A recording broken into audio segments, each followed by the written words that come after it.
los hechos, denunciar cuando veamos corrupción, inequidad o amenazas a la libertad. En esos casos, no podemos ser neutrales.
More than 100 years since the inauguration of this building, the OAS headquarters, our institution still brings together the peoples of the Americas to address our responsibilities as a partnership of nations.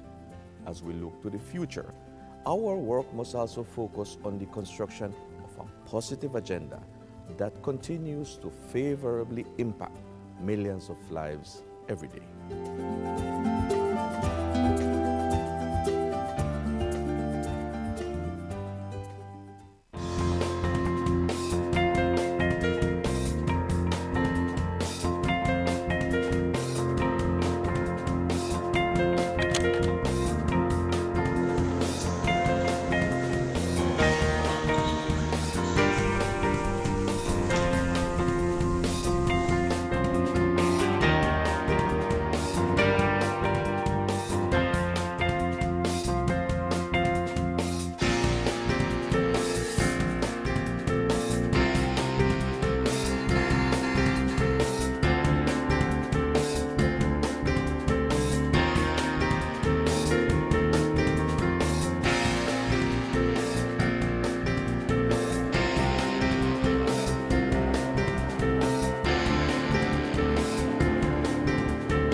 The COVID-19 pandemic brought unprecedented challenges to our member states and the people we serve. In response, the OAS Secretariat for Integral Development adopted a three-pronged approach by 1. Adjusting our portfolio of existing projects, 2. Exploring new projects to meet emerging needs, and 3. Expanding multi-sectoral partnerships.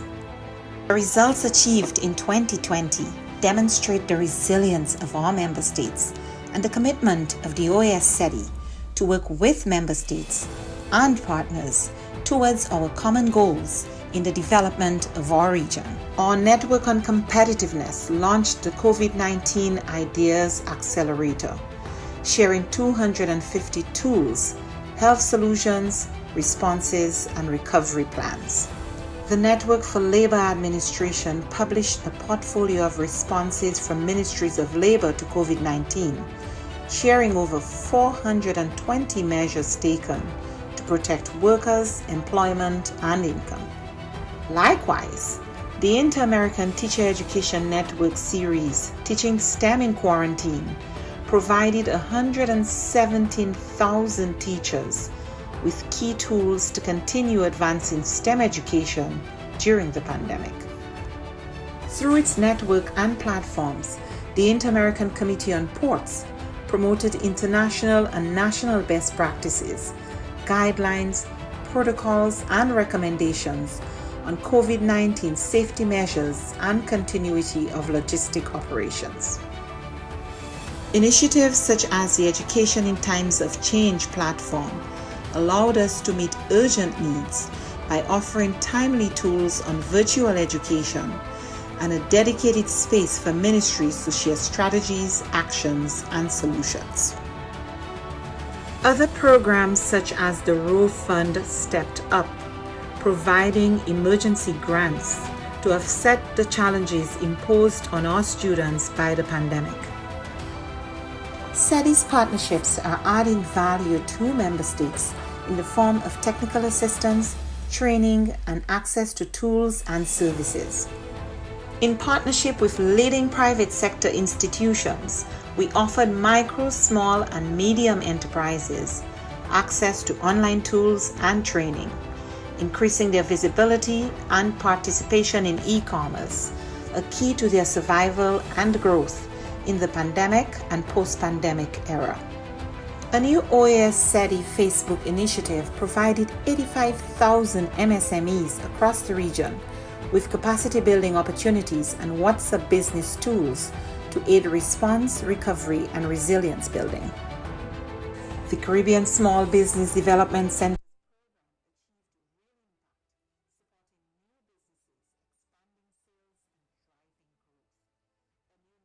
integral en 40 acciones policiales fiscales que ha dado un duro golpe a las estructuras criminales.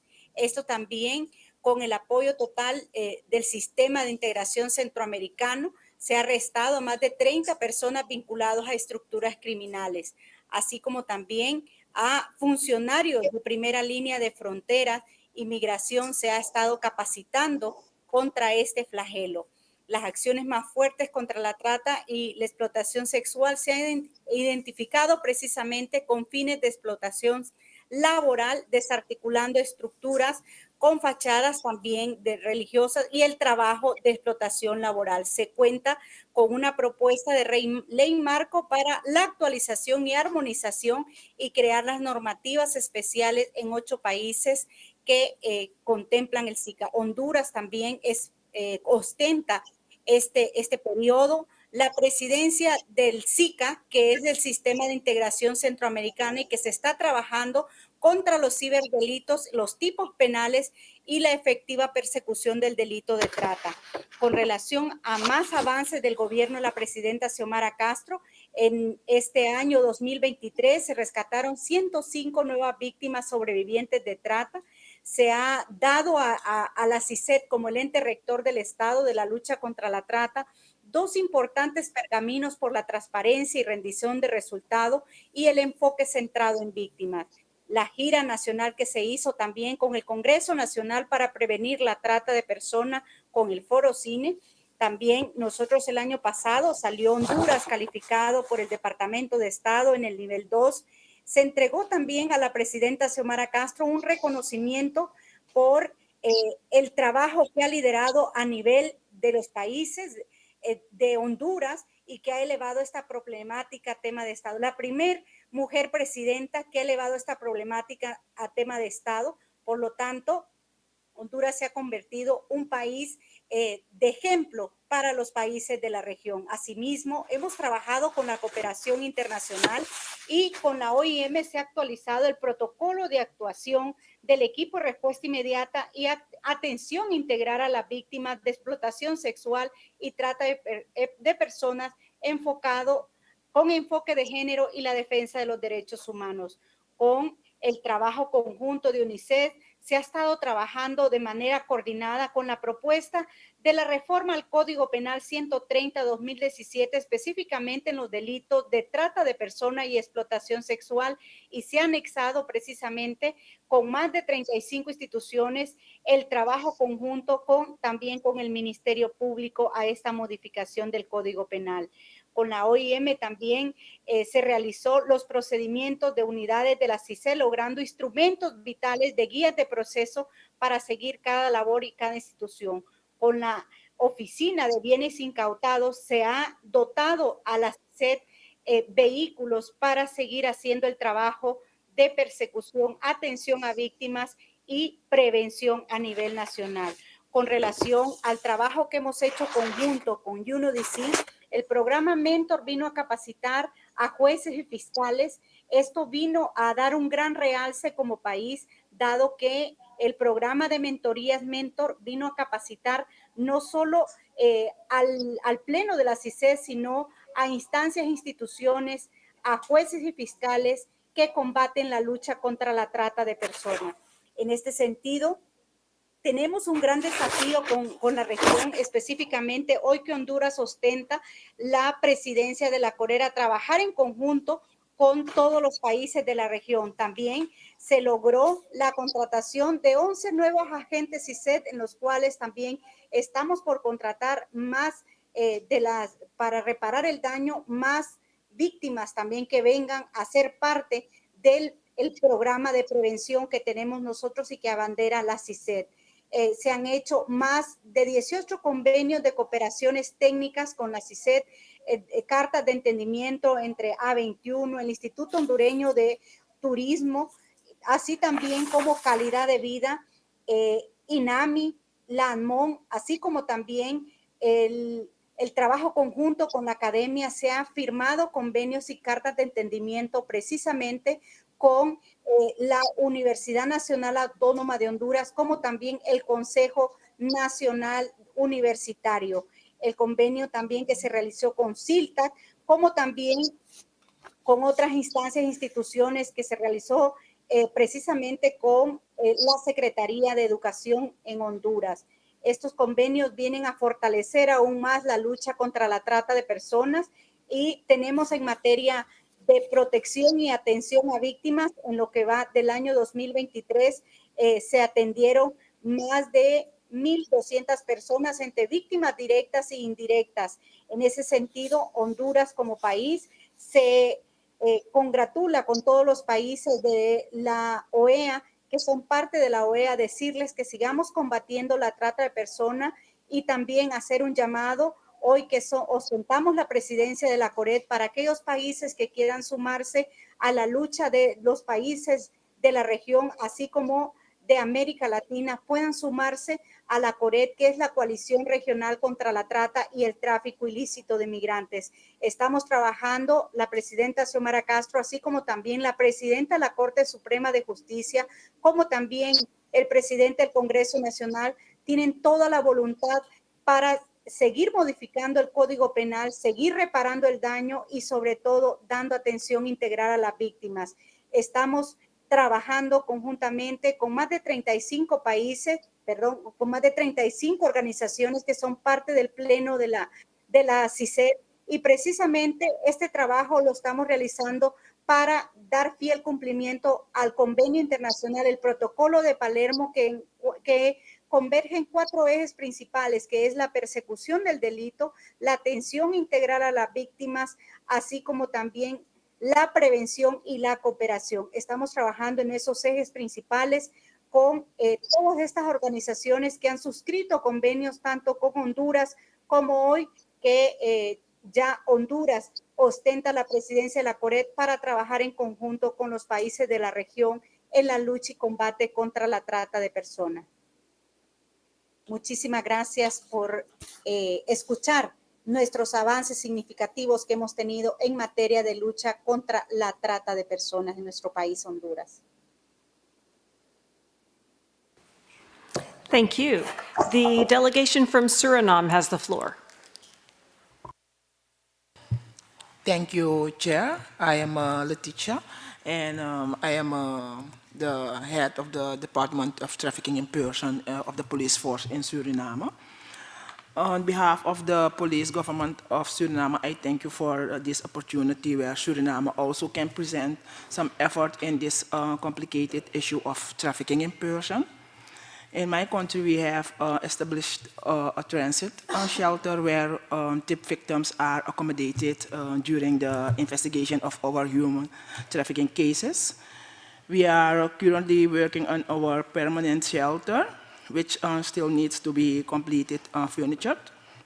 And members of the TIP unit visit secondary and higher schools with our public awareness program about what trafficking in person mean and how to identify victims and share this information with the police. We are trying to strengthen our collaboration with NGOs on national and international level. During our last case, with 14 LH TIP victims, Suriname got urgent victim support from Washington via the IOM unit in Suriname. And we have good collaboration with the Cuban embassy, and we were able to repatriate victims who wanted to go back to their country. We also exchange investigation information on policy level, on police level, with the different Interpol representative of Cuba and Venezuela when this is asking from the TIP unit in Suriname.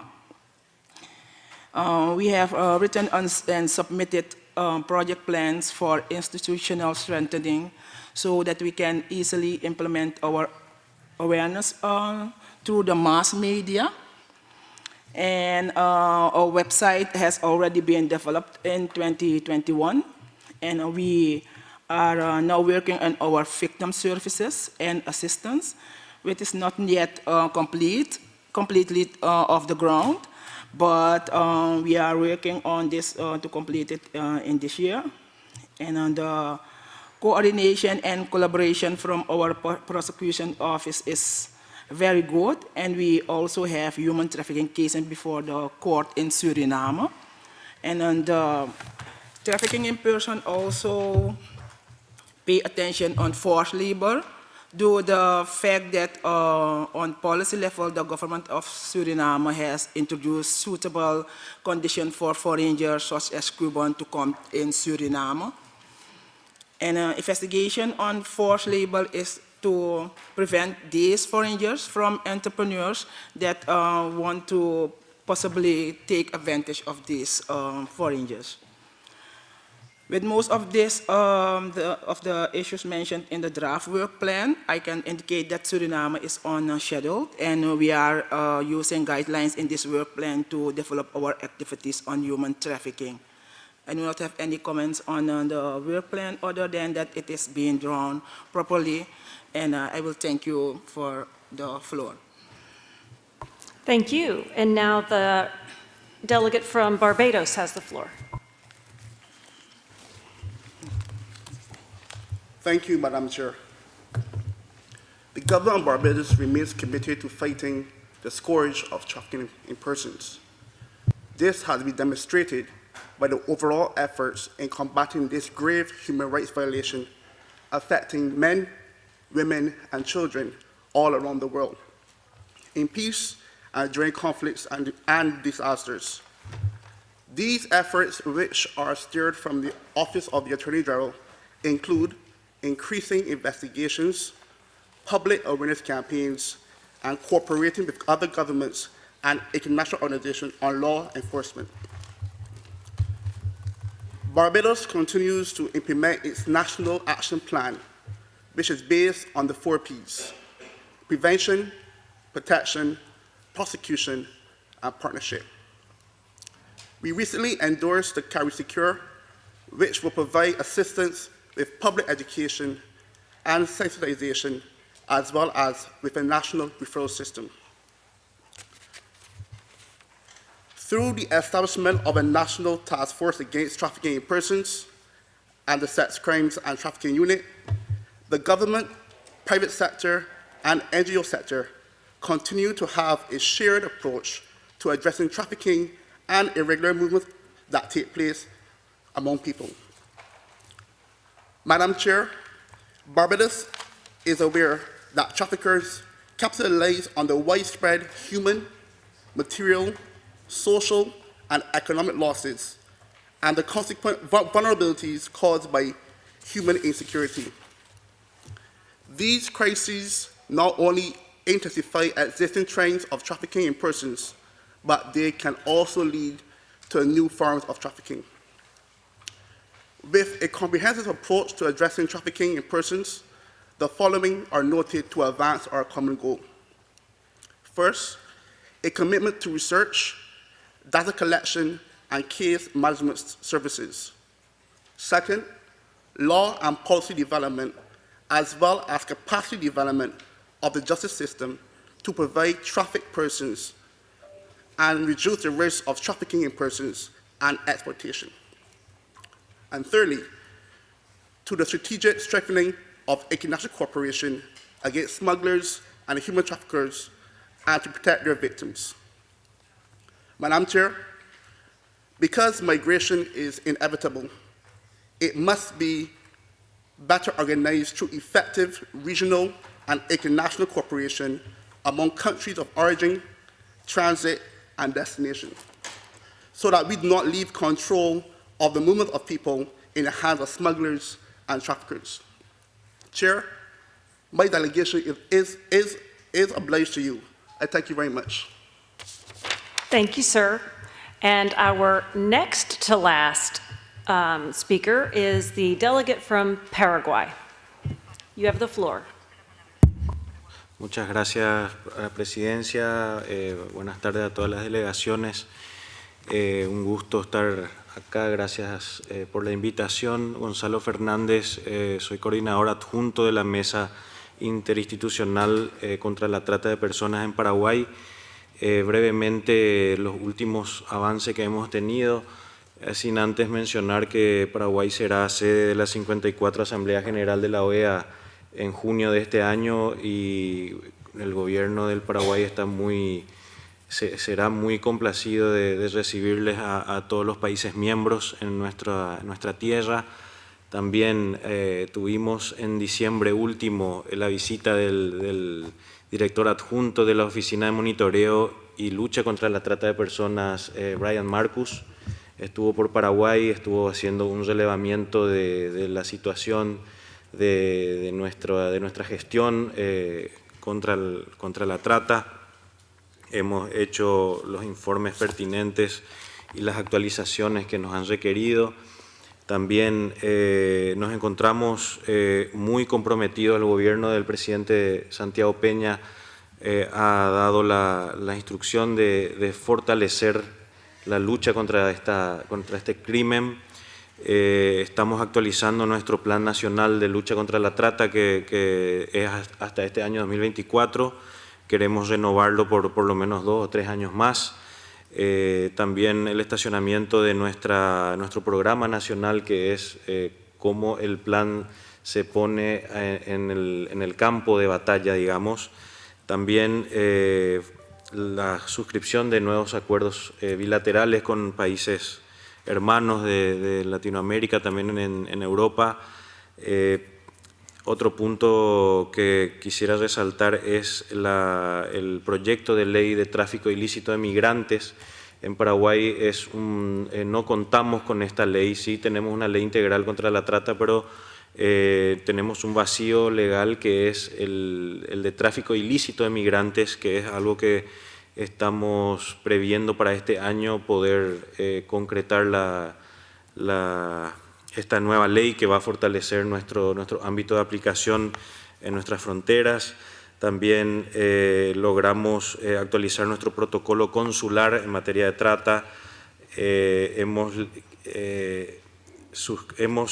concluido un manual de fortalecimiento de las capacidades de respuesta en materia de trata, con énfasis en la triple frontera con Brasil y Argentina. También se fortaleció nuestra ley de migraciones. Tenemos una nueva ley de migraciones que se ha actualizado, dándole nuevas injerencias y fortaleciendo la parte de prevención de los agentes migratorios, y también el fortalecimiento de nuestra Fiscalía, nuestra Policía Especializada contra la Trata de Personas, que se ha venido trabajando en la capacitación permanente y el aumento también de las unidades fiscales que se encargan de esta persecución. Eso es todo, Presidencia. Muchas gracias. Thank you. And now we have our final remarks. The delegate from Bahamas, you have the floor. Thank you. My name is Indira Bell. I'm the Trafficking in Person Chairperson for the Bahamas. The government of the Bahamas remain committed to combating trafficking in persons. Some of the activities for prevention that we did in 2022 include the training of more than 2,500 persons in different government and non-government sectors, which include law enforcement, social workers, labor inspectors, official and foreign service officers, school children, faith-based organizations, civic organizations, and the general public. We are, as a country, very galvanized around prevention activities during World Day Against Trafficking in Person, which is held every July 30th. And some of the activities that our country engage in is having a TIP proclamation, which is signed by the Prime Minister of the Commonwealth of the Bahamas, and it's featured in our 2 main newspapers, which is distributed within different islands of the Bahamas. During that time, in 2022, there was also a fun run walk exercise that involved all of our public sector, government and non-government officials, and the general public. And after the fun run walk, there was a general awareness campaign that was held at the site. In 2022, there was also a mall display of all of the agencies affiliated with trafficking in persons at the center court at the mall at Marathon, which is a very public space. And at this occasion, the Minister of Social Services also brought remarks. And this was another way that we engage the public in raising awareness about the issue of human trafficking. The TIP committee continued to make also appearances on radio talk shows and also continue to distribute information. We have different brochures on labor trafficking, child trafficking, trafficking in general, and what we would do is that there are some erected billboards with anti-trafficking messages. What we did is we came out of the office and targeted persons on the main thoroughfares. And specialized training was also offered to TIP committee members and prosecutors and TIP committee members, sponsored by CARICOM Impact's United Nations government. 8 new labor inspectors were hired and trained to assist with screening and investigation of labor exploitation. As it relates to investigation, 5 female victims were identified during that period in 2022. Most of the victims were identified for sexual exploitation, which is the most common form of exploitation. When victims are identified, there was 1 victim for labor trafficking, but like our colleagues continue to say, these victims did not come forward to participate in prosecution. But that year, we did have a successful prosecution, which led to the conviction of a trafficker, which was convicted for trafficking 2 Bahamian juvenile victims in 2021. During this time period in 2022, the Bahamas also developed a national operational plan to target human trafficking and human smuggling. And of course, this plan was in partnership with CARICOM Impacts and other international partners. The TIP committee also, which is responsible for trafficking in persons, combating trafficking in person, one of the entities, by increasing their capacity to include persons from the Bahamas Department of Correction and also Department of Rehabilitative Services, which deals with the perpetrators of these crimes and also seeing that when they are given probation. So in 2023, our training initiative also continued, and we again was able to train more than 2,000 persons. And this year, we especially concentrated on healthcare workers in the public and private sectors, and also persons within the aviation space.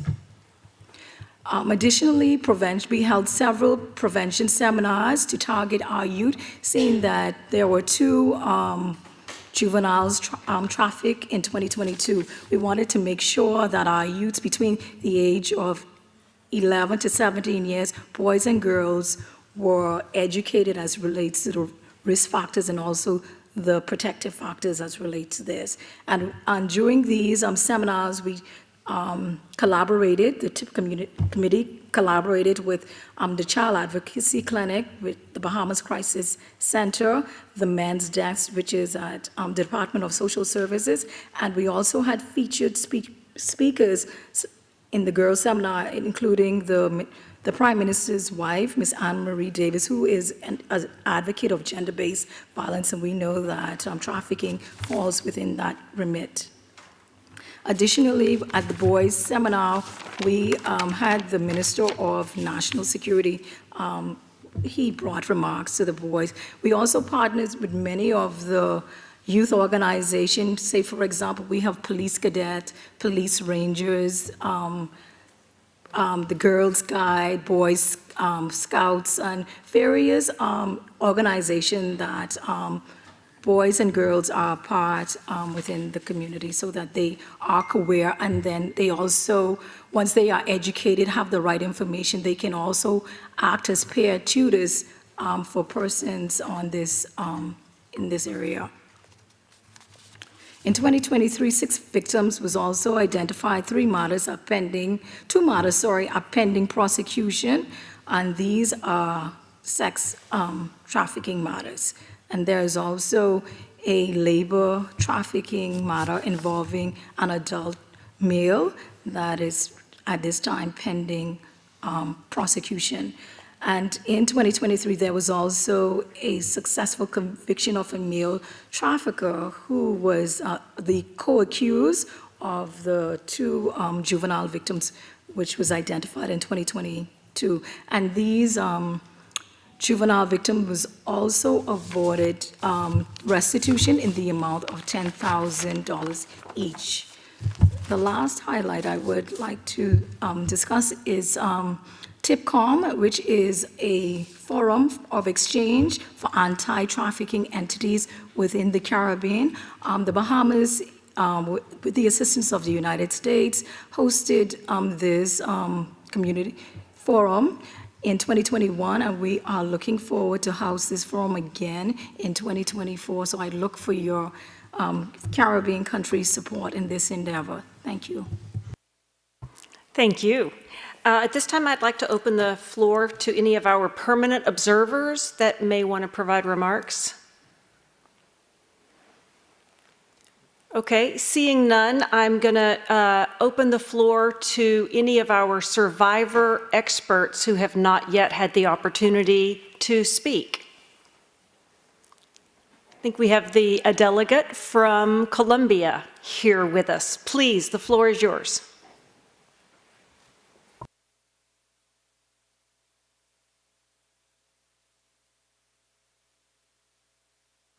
Buenas tardes. Okay. Mi nombre es Maribel Zamudio, yo vengo representando Colombia, soy de la ciudad de Bogotá, vengo con el Ministerio del Interior, la Cancillería, y para mí es todo un honor estar el día de hoy acá con ustedes, compartiendo este espacio, como en una lucha colectiva contra la trata de personas, la explotación sexual de niños, niñas y adolescentes. Agradezco también al Departamento de Estado y al proyecto CPC que nos está apoyando en la Fundación Renacer, una fundación especializada en la atención a víctimas de explotación sexual y trata de personas. Quiero también decirles que es muy importante que hayan estos espacios para escuchar a las víctimas, porque a partir de ahí se pueden fortalecer los procesos que se están haciendo no solamente en mi país, sino también en el continente, para caracterizar el delito, las necesidades, acompañamientos a los proyectos de vida de las víctimas o los sobrevivientes, desde el reconocimiento como sujetos de derechos, no quede solamente marcada como la etiqueta de es la víctima, sino pues somos sujetos de derechos. También importante invitar, convocar a la participación de los jóvenes sobrevivientes para la construcción de las políticas públicas de los estados americanos, que claramente conocen de primera mano pues cómo es la realidad, ¿cierto? Y pueden haber aportes para mejorar y combatir este delito. También es muy importante involucrar a las víctimas como agentes multiplicadores para también la prevención, la atención y la identificación de las víctimas, también en los procesos pues, judiciales, en las construcciones de leyes en donde se puedan judicializar a los victimarios y pues que no hayan tantos casos que quedan como en la impunidad. Hago un llamado claramente, digamos, desde la situación de Colombia y es una petición también, pues bueno, con mucho cariño, pero como con un gran deseo, y es el trabajo de la triple frontera que hay entre Colombia, Brasil y Perú, ya que nuestros niños, niñas y adolescentes en el Amazonas, pues digamos que están siendo víctimas de la explotación sexual por pues, todo lo que pasa allí, por digamos el narcotráfico que hay del lado de la frontera de Perú. Entonces sería muy interesante y muy importante que nos podamos articular, aprovechando como el proyecto de CPC que tenemos, que es, disculparán mi inglés, pero es Compact Protection Child.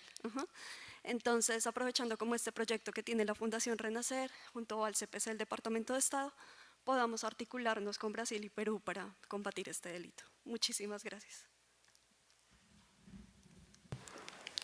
Thank you so much. Thank you for being here and for sharing your expertise with us. We are really grateful for your leadership and your advocacy.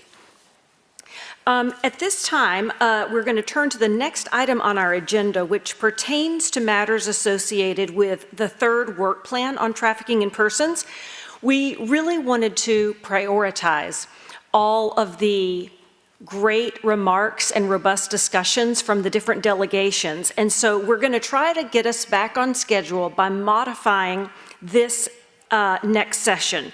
First, instead of me presenting the highlights of the third regional work plan, I am going to just present that in written form, and that will be my gift to you so that you do not have to delay your dinner any more than is necessary. You're welcome. And also, I think that what we'll do, since we did have such a robust discussion among the delegates, we will not have further discussions just on the work plans. Instead, I think that we will turn directly to the report on the findings of the civil society consultation. And then after that, we'll go straight into our first plenary session this afternoon. So at this time, I'd like to invite Paulina Korominas, who is Chief of Section of the OAS Department of Relations with Civil Society, to provide a report on the main findings of the virtual civil society consultation on their contribution to the implementation of the third regional work plan on trafficking in persons. So Paulina, over to you. Muchas gracias, señora presidenta. Un cordial saludo a las autoridades aquí presentes, estados miembros y observadores permanentes, especialistas, colegas y representantes de sociedad civil. Es un gusto dirigirme a ustedes para presentarles los resultados de la consulta que hemos realizado a las organizaciones de sociedad civil respecto a la implementación del tercer plan de trabajo sobre la trata de personas. En preparación a esta séptima reunión, la Secretaría de Acceso a Derechos y Equidad en su Departamento de Relaciones con Sociedad Civil y en coordinación con el Departamento de Seguridad Pública y el Departamento contra la Delincuencia Organizada Transnacional realizó una consulta virtual a sociedad civil. La consulta incluyó 7 preguntas que fueron definidas sobre la base de los 5 conjuntos de lineamientos del tercer plan de trabajo, adoptado por la Asamblea General de la OEA en su 53º periodo ordinario de sesiones. La consulta estuvo abierta del 6 al 30 de noviembre de 2023 y contó con la participación de 38 representantes de organizaciones de sociedad civil de Argentina, Brasil, Colombia, Ecuador, Estados Unidos, Haití, Honduras, México, Perú y Venezuela. A continuación señalaré algunas de las respuestas recibidas y el contenido completo del informe que realizamos sobre la consulta les será distribuido con posterioridad. La primera pregunta que se hizo fue ¿cómo se puede mejorar la coordinación del gobierno y las organizaciones de sociedad civil para prevenir la trata de personas? Se recibieron 38 respuestas a esta pregunta y algunas de las recomendaciones recibidas fueron espacios oficiales regulados y estables de coordinación, articulación y participación conjunta. Generar una agenda estratégica de trabajo centrada en reuniones y actividades en las que se informe sobre la prevención, así como capacitaciones a organizaciones de la sociedad civil y funcionarios gubernamentales. Establecer mecanismos de comunicación efectivos y regulares para intercambiar información. Implementar mecanismos de monitoreo y evaluación conjuntos. Sensibilización social a través de campañas permanentes adaptadas al contexto que visibilicen el problema con enfoque de género y llamado a la acción a sectores sociales y empresariales. La segunda pregunta fue, ¿cómo se puede mejorar la coordinación entre el gobierno y las organizaciones de la sociedad civil para fortalecer los esfuerzos del gobierno en la lucha contra la trata de personas? También se recibieron 38 respuestas a esta pregunta. Algunas fueron participación activa de las organizaciones en los procesos, en la toma de decisiones, en la formulación de políticas y programas, tomando en cuenta sus propuestas y asignando recursos adecuados para su implementación. Sistematizando las experiencias en territorio de sociedad civil para brindar asesoría a los gobiernos. Estableciendo mecanismos de monitoreo y evaluación conjuntos para garantizar la efectividad de los acuerdos y acciones emprendidas y realizar los ajustes necesarios. Erradicar corrupción y mejorar canales de rendición de cuentas. Generando investigaciones, espacios de colaboración, creando mesas de trabajo conjuntas donde se compartan experiencias, información y buenas prácticas. Articulando con los comités de lucha contra la trata, especialmente en el otorgamiento y gestión de medidas de asistencia mediata e inmediata. La tercera pregunta fue, ¿cómo se puede mejorar la coordinación entre el gobierno y las organizaciones de la sociedad civil para asistir y proteger a las víctimas de la trata de personas? También se recibieron 38 respuestas, entre ellas, contar con un plan de trabajo eficiente, construido a partir de buenas prácticas, de casos similares en espacios nacionales e internacionales, así como experiencias exitosas y herramientas de las organizaciones que trabajan en la atención y protección de las víctimas de trata, estableciendo protocolos claros de coordinación y cooperación, promoviendo rutas de atención seguras que tengan un efectivo acompañamiento psicosocial y emocional en salud y reparación con atención inmediata, promoviendo políticas de inclusión laboral, social y educativas para evitar el regreso de las víctimas a los circuitos de trata y de explotación sexual. Generar marcos normativos con presupuesto para la restitución de derechos a las víctimas, un foco en reparación integral evitando la revictimización y devolución de víctimas, proporcionar servicios legales gratuitos o asequibles. La cuarta pregunta fue, ¿cómo se puede mejorar la coordinación entre el gobierno y las organizaciones de la sociedad civil para recopilar y analizar datos sobre la trata de personas?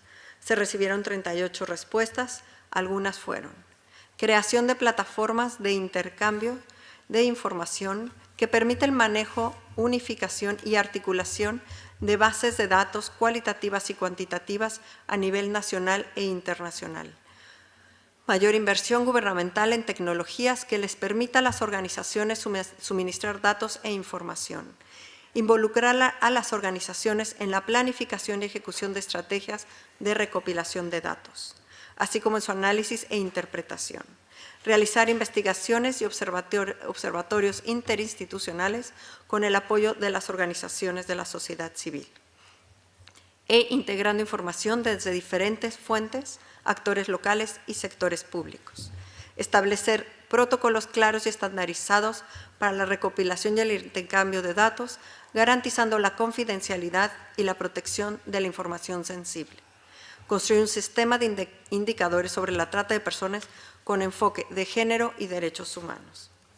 La quinta pregunta fue, ¿cómo se puede mejorar la coordinación y cooperación entre el gobierno y las organizaciones de la sociedad civil para avanzar en la implementación efectiva del tercer plan de trabajo sobre la trata de personas?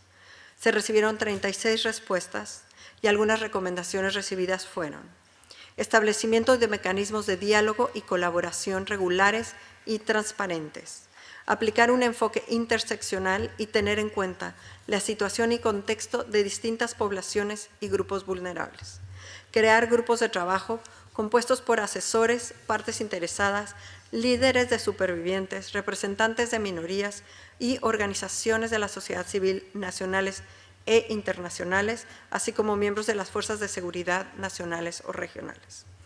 Realizar evaluaciones periódicas y sistemáticas sobre los avances en la implementación. Promover la capacidad de articulación entre diferentes sectores de los gobiernos y entre sus diferentes niveles, nacional, regional y local. Difundir información acerca del tercer plan de trabajo a las partes interesadas y a todos los sectores del Estado que tienen obligaciones que cumplir. Las preguntas 6 y 7 se dieron con respuestas a opción múltiple. La pregunta 6 fue, ¿cómo puede contribuir su organización a la implementación del tercer plan de trabajo sobre la trata de personas? Se recibieron 38 respuestas a esta pregunta. La gran mayoría de las organizaciones marcaron las siguientes como primeras opciones. Realización de campañas de sensibilización, facilitar la formación de las partes interesadas, proveer insumos para el desarrollo de políticas. La última pregunta, la pregunta 7, fue ¿cómo actuará su organización para difundir el tercer plan de trabajo sobre la trata de personas?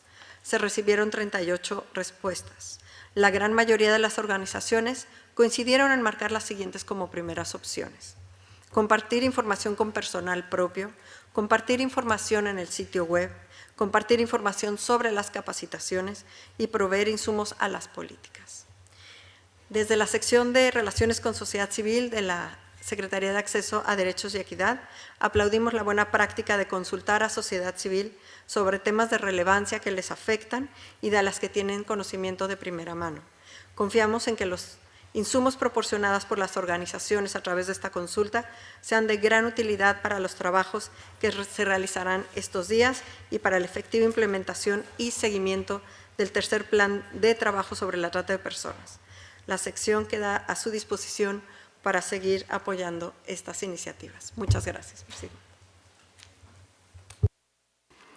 Thank you, Ms. Corominas. We are grateful for this presentation, and also we express our gratitude for the efforts of the Relations with Civil Society section of the Secretariat for Access to Rights and Equity in facilitating the consultation and sharing civil society organizations' views with member states here today. We are now going to turn to the first plenary session of this meeting dedicated to the dialogue on the use of technology, which has certainly come up in many of your remarks today, the use of technology to recruit and exploit victims and to prevent trafficking in persons. And I think it's important to note that traffickers can use technology for bad, but we can all utilize technology for good. And so this section will be moderated by my colleague, Mr. Matthew Hickey, who is the Deputy Director of the Office to Monitor and Combat Trafficking in Persons at the United States Department of State. So it's my pleasure to turn it over to my friend and colleague, Matt. If we can switch over the panels at this time, that would be appreciated. So if you're a panelist, please come to the head table and we'll seat you. Thank you.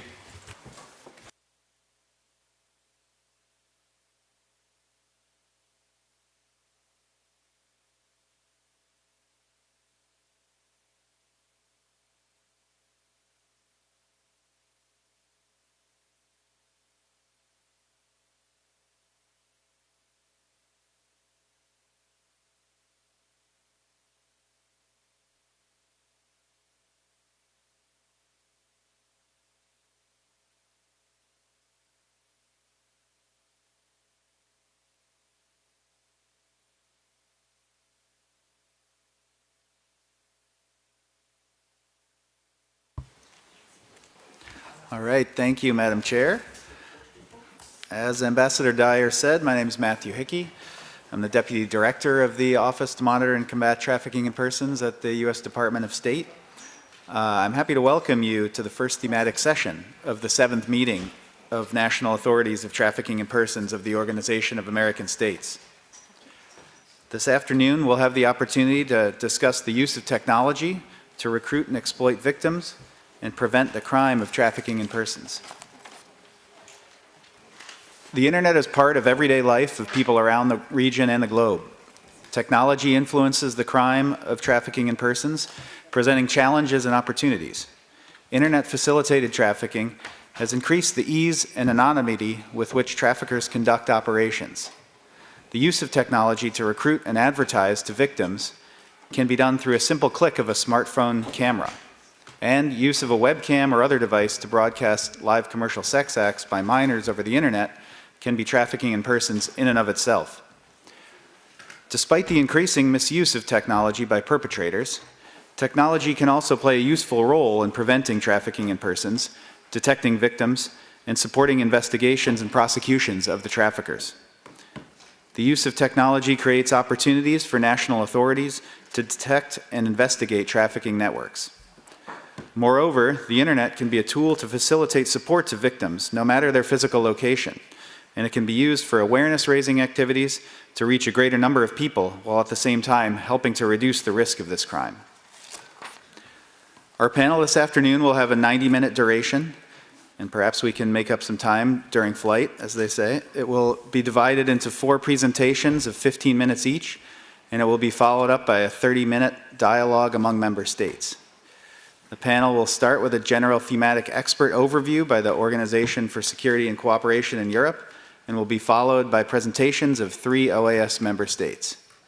For information on this meeting on social media, please search for hashtag #EndHumanTrafficking and hashtag 7TIP. And so to start our discussions and save a little bit of time, we will forego bios of each of the speakers, but first I'll invite Mr. Radu Kukosh, Technology and Trafficking in Human Beings Program Lead of the Organization for Security and Cooperation in Europe, for the expert overview on the incidence and the influence of technology on the crime of trafficking in persons. Mr. Kukosh, go ahead. Thank you very much. Can you please put the presentation on the slides? So my name is Radu Kukosh.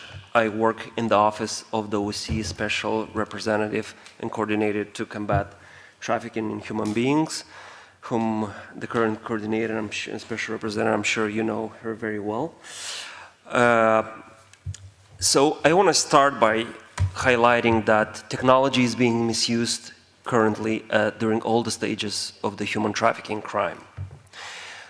Reviewing case law from different countries, we encounter cases where, because of the misuse of technology, there was no physical interaction between traffickers and the victims. None, zero.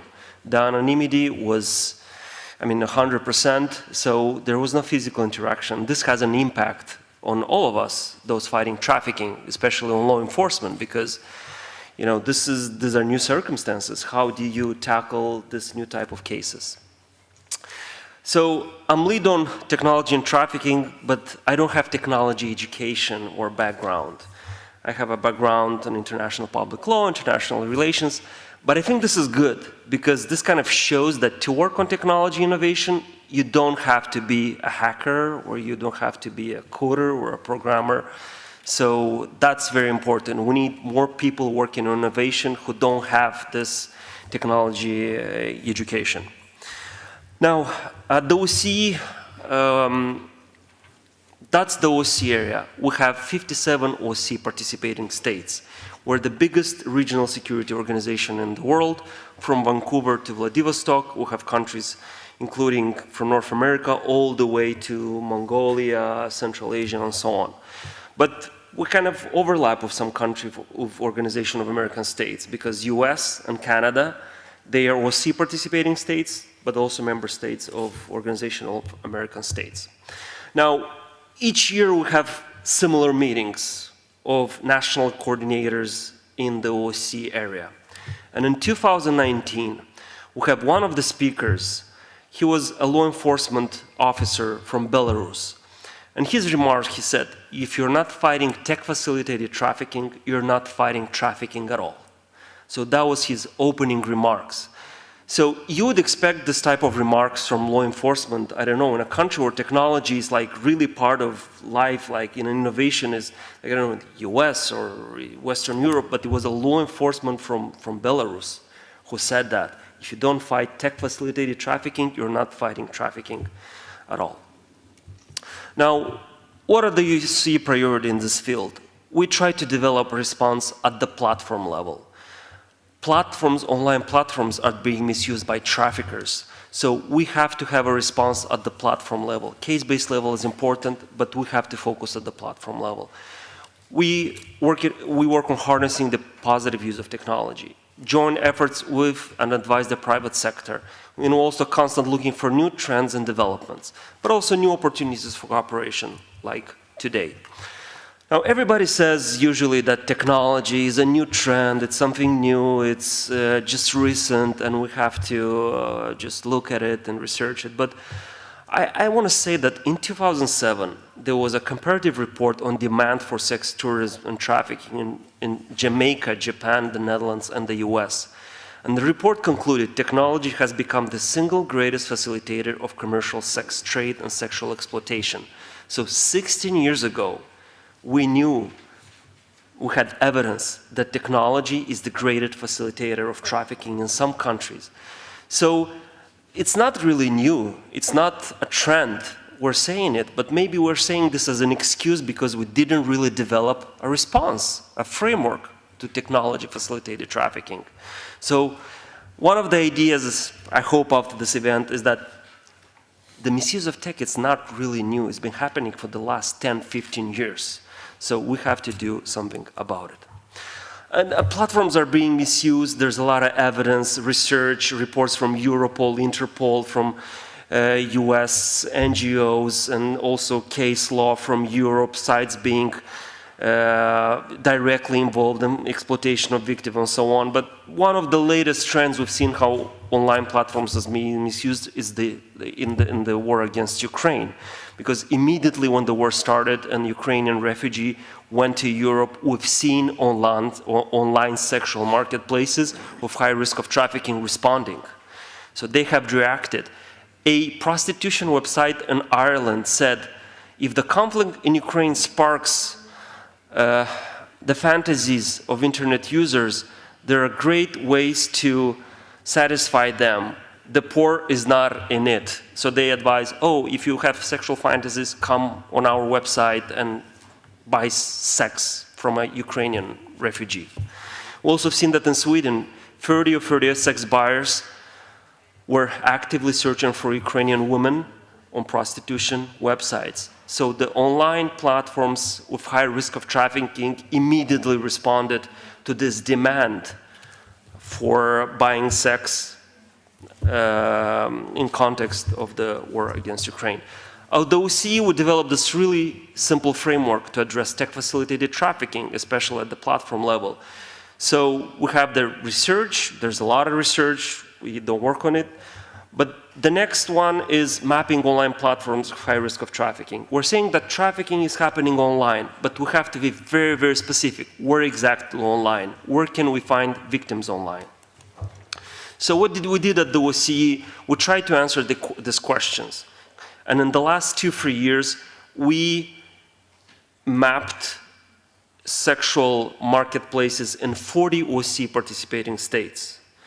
So we wanted to know what websites per each country on the OSCE facilitates the sale and purchase of sex and where victims of trafficking can be found, because we know they're there. That's where they're exploited in the prostitution industry.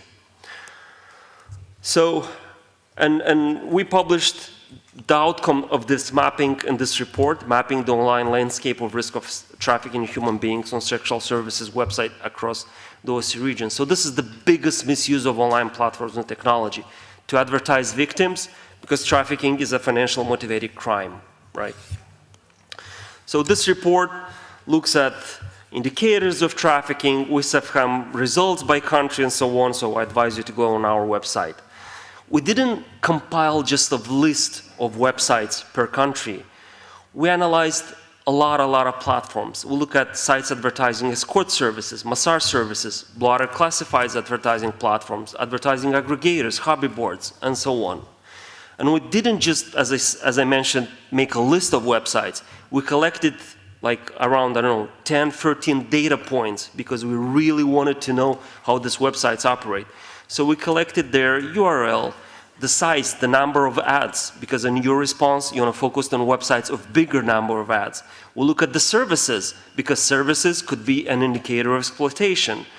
The more extreme services, more likely it's a victim being exploited. We'll look at the geographical scope of the websites. Are they international, national, and so on?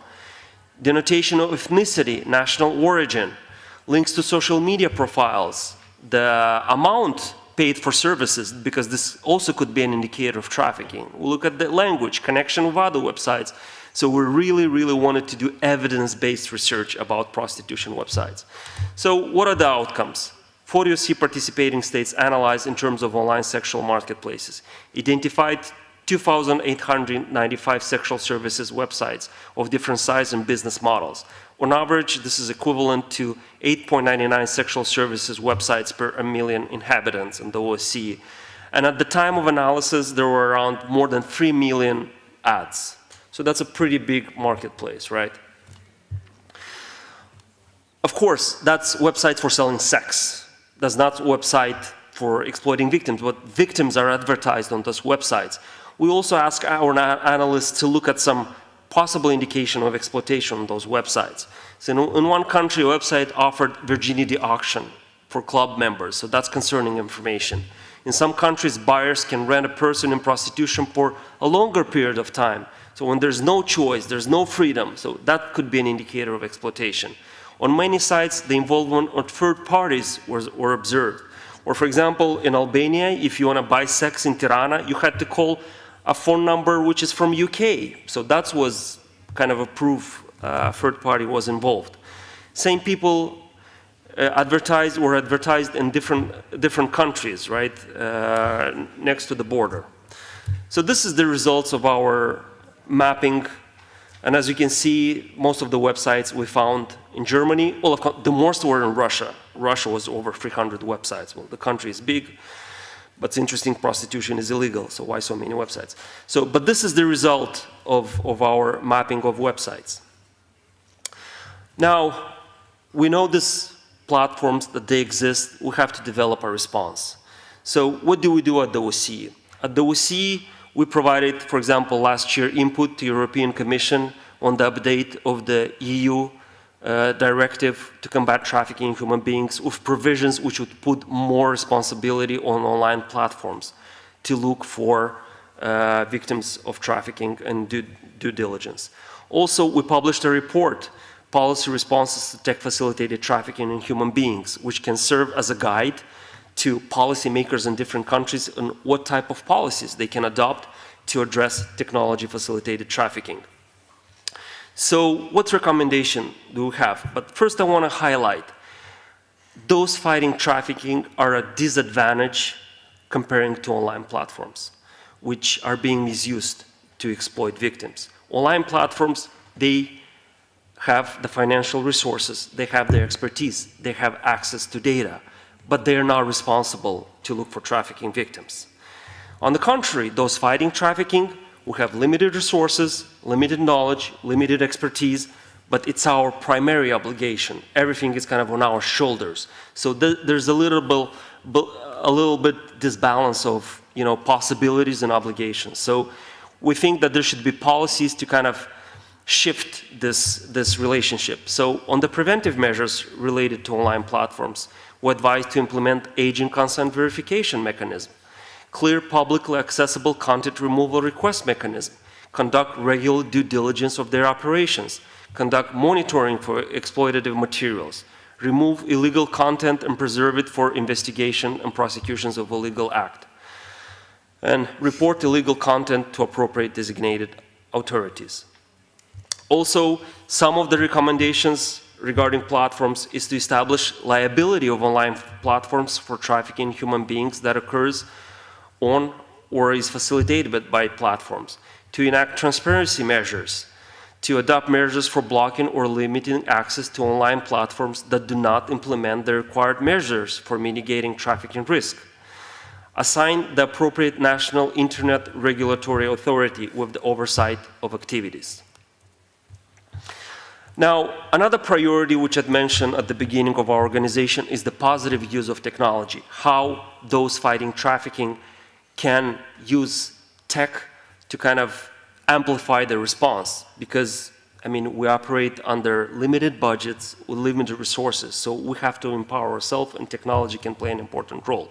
So at the OSCE, we started to map tech tools that can support the anti-trafficking work, and we identify over 300 tech tools. Now, these tools are very different in their complexities, and they're very different what they're trying to achieve. So, for example, one of the tools is an app developed by the Church of England to report possible exploitation at car washes, right? So the church develops such an app, and that's a tool. But there are also very, very advanced tools that use artificial intelligence to analyze a large volume of data on websites, for example. So we analyze this kind of mapping of tech tools in one of our reports, which is available on our website.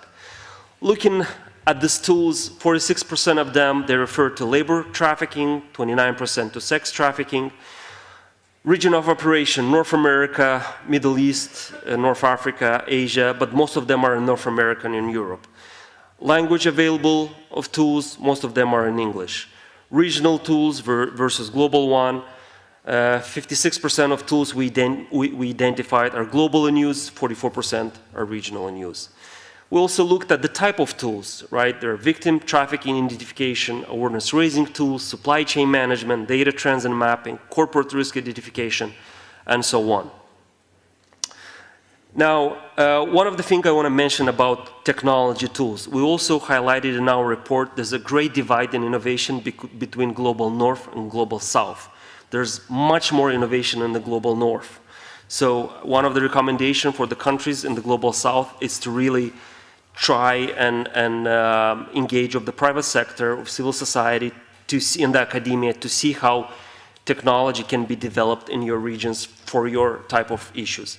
Also at the OSCE, we bought licenses for one of such a tool. So we use in our work. So for example, I can access right now and can analyze trafficking risks on prostitution websites in different countries. This is mostly used by law enforcement, but we also use it in our work, advocacy work, and also in our research work. We also cooperate with the private sector. We're on the advisory board of Tech Against Trafficking, which is a private sector initiative run by Amazon, Google, Meta, and Microsoft, and we have different projects. Also, we look at new development, end-to-end encryption and its impact, large language models and how they could be misused by traffickers, and also the emergence of simulated child sexual abuse and exploitation material. One of the new trends and a big problem for many law enforcement is the trafficking for exploitation and online center scams, and this has a connection also with future use of large language models. Regarding next step, we'll be looking at safety measures undertaken by websites with high risk of trafficking, mapping online sexual marketplaces on social media, and also raising awareness and knowledge of state institutions across OSCE area responsible for online safety and oversight of the internet as part of the response at the online platform level. Now at the end, I want to just thank donors for our project, because a lot of research mentioned in this report was also funded, including by donors. So also thank the US government for their generous support of some of our work. Thank you, and happy to answer to your questions. All right, thank you, Mr. Kukoc, for that very insightful presentation. And I just want to put in a plug also for the report that you referenced about policy responses to technology-facilitated trafficking in human beings. It's a very important resource in mapping current efforts in Europe and providing considerations for possible actions, and we very much appreciated supporting this effort and partnering, all that we do together to partner in this area. So I would now like to invite Ms. Marina Bernardes, General Coordinator of the Trafficking in Persons Unit of the Ministry of Justice of Brazil, to make her presentation.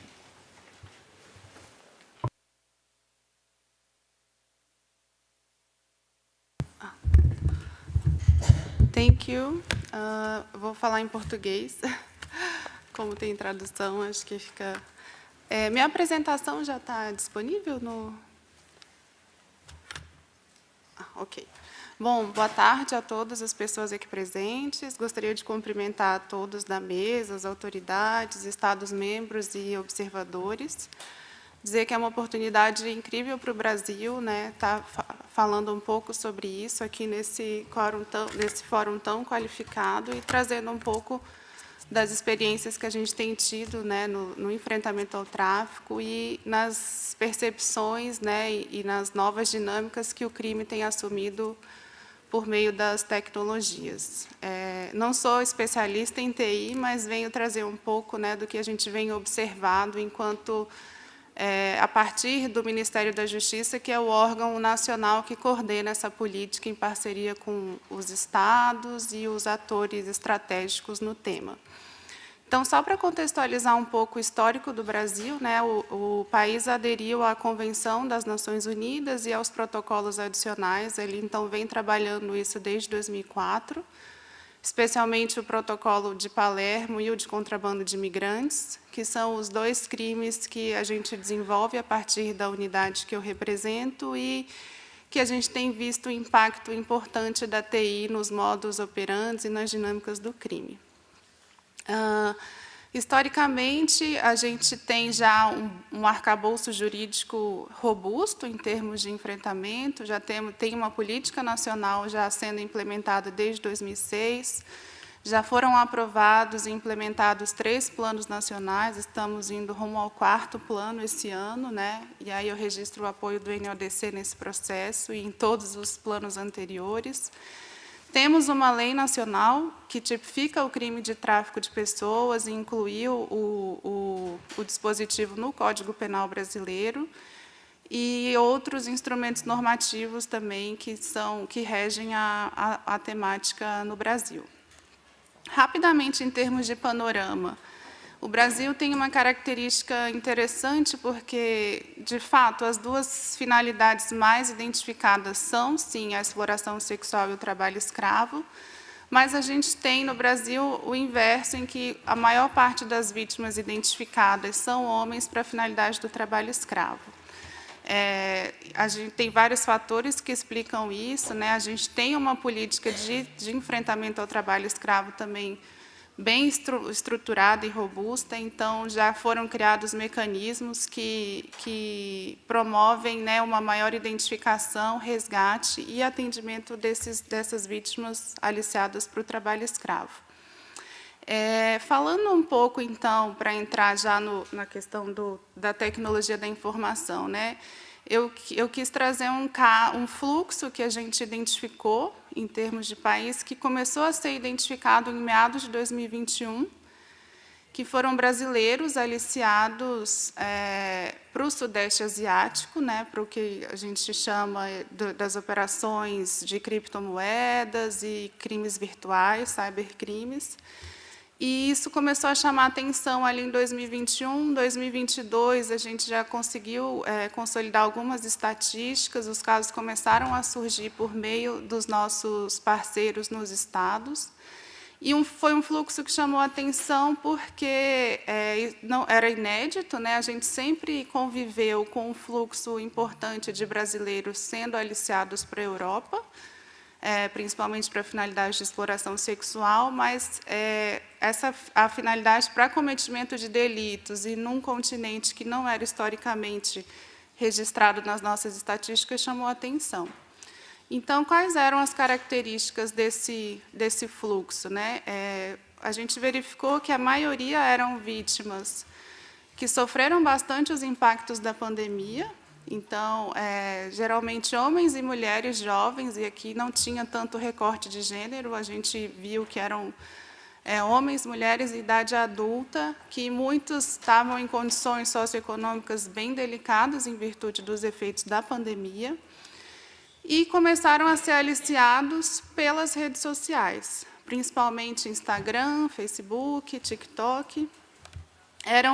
Geralmente os aliciadores eram brasileiros também, que começavam a disparar anúncios de oportunidades, né, no Sudeste Asiático, especialmente ali Camboja, Myanmar, e até as autoridades passaram a ver que não foi à toa que escolheram esses países, porque até a representação consular brasileira foi um fator que dificultou a assistência a essas vítimas naqueles países.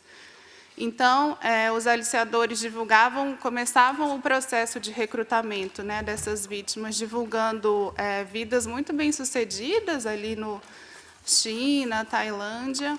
Quando o suposto candidato, demonstrava algum interesse, alguma abertura para que isso se desenrolasse, era marcada uma entrevista, e a proposta era relativamente encantadora, porque a gente estava falando de muitas pessoas que estavam sem emprego e precisando muito desesperadamente de um sustento para suas famílias. Então, muitos deles venderam tudo, deixaram para trás filhos, pais idosos, para tentar, para ir atrás dessa oportunidade, né, mesmo que num país muito distante, em que não falassem o idioma.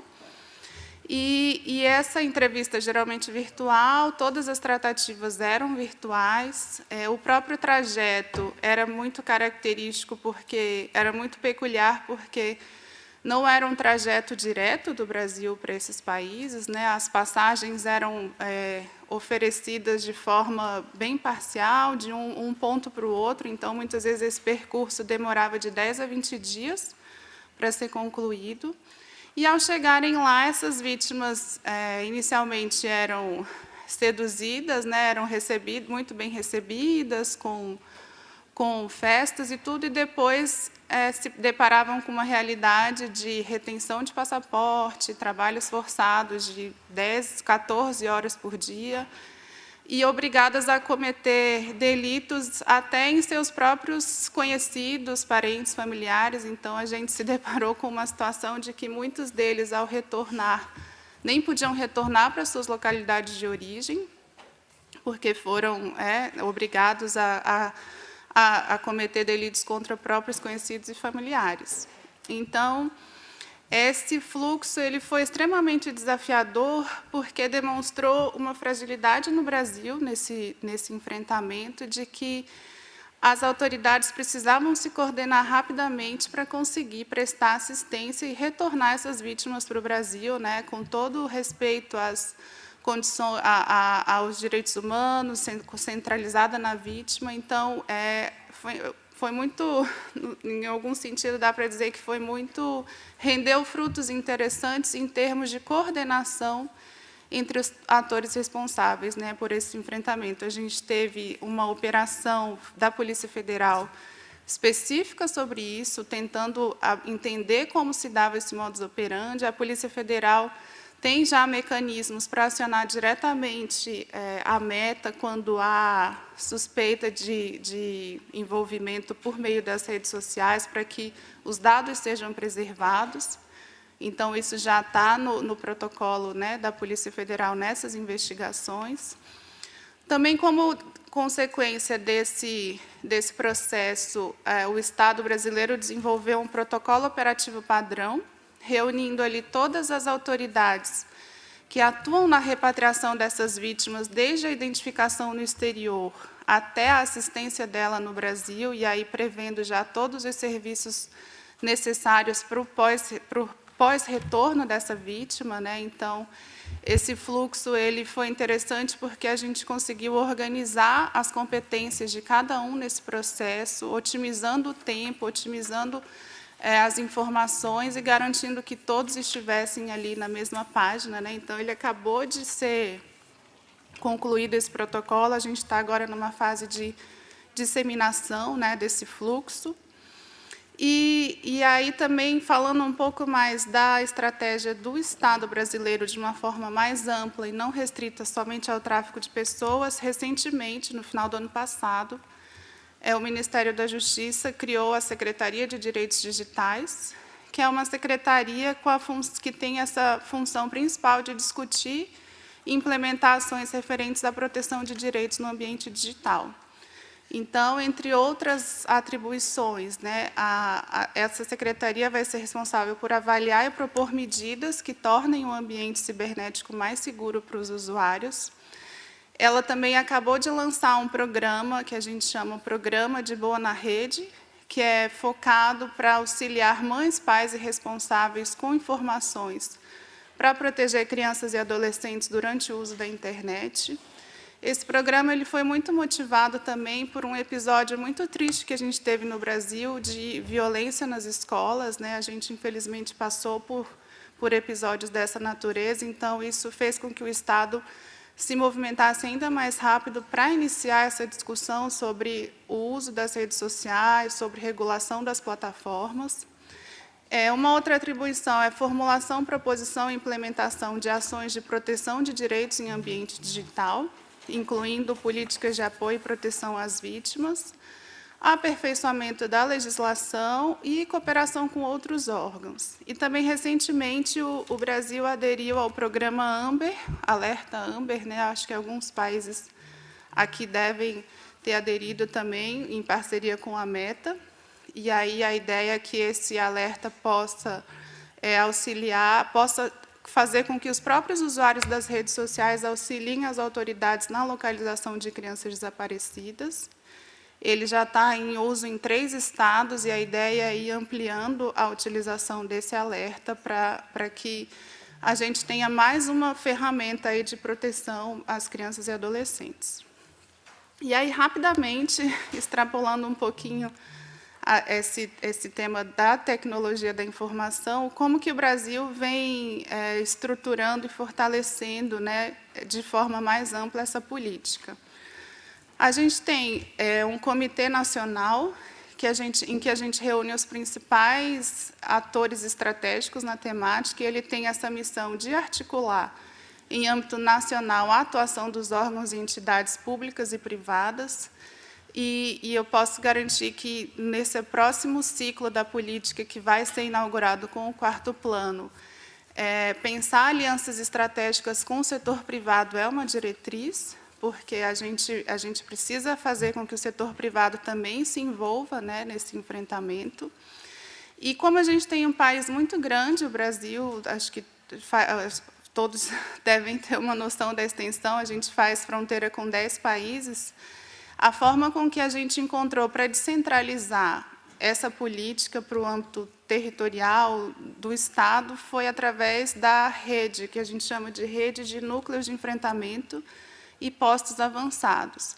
Então, em quase todos os estados, na maioria deles, a gente tem estruturas estaduais que fazem como se fosse o papel da coordenação nacional. Então, esses núcleos eles têm a função de estabelecer num nível estadual e até municipal, agora a gente já tem visto a municipalização da política, eles têm o papel de configurar e fomentar o estabelecimento de uma rede local de enfrentamento, estabelecendo fluxos, protocolos, porque é na ponta, é no estado, é no município que a vítima é identificada, que a vítima é atendida. Então, é fundamental a expansão dessa rede, o fortalecimento dessa rede. Eu queria só, para otimizar minha apresentação, falar um pouco da questão da TI na vertente da prevenção, né?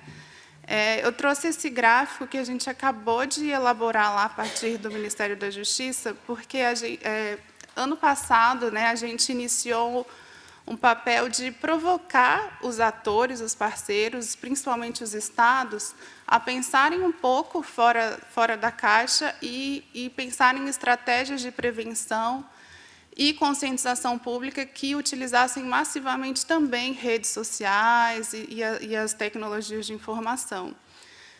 Inclusive, o Ministério da Justiça, num movimento muito ousado, historicamente, a gente sempre produzia materiais para que esses atores pudessem utilizar nas suas atividades. A gente resolveu não mais seguir com essa estratégia para justamente fomentar com que eles produzissem coisas online, campanhas, posts, e eles resolveram comprar a ideia e, nesse ano passado, durante uma semana, que é a semana de mobilização, que a gente realiza em julho, o alcance de pessoas impactadas foi de quase 1.800.000 pessoas, esse número ainda nem está totalmente contabilizado.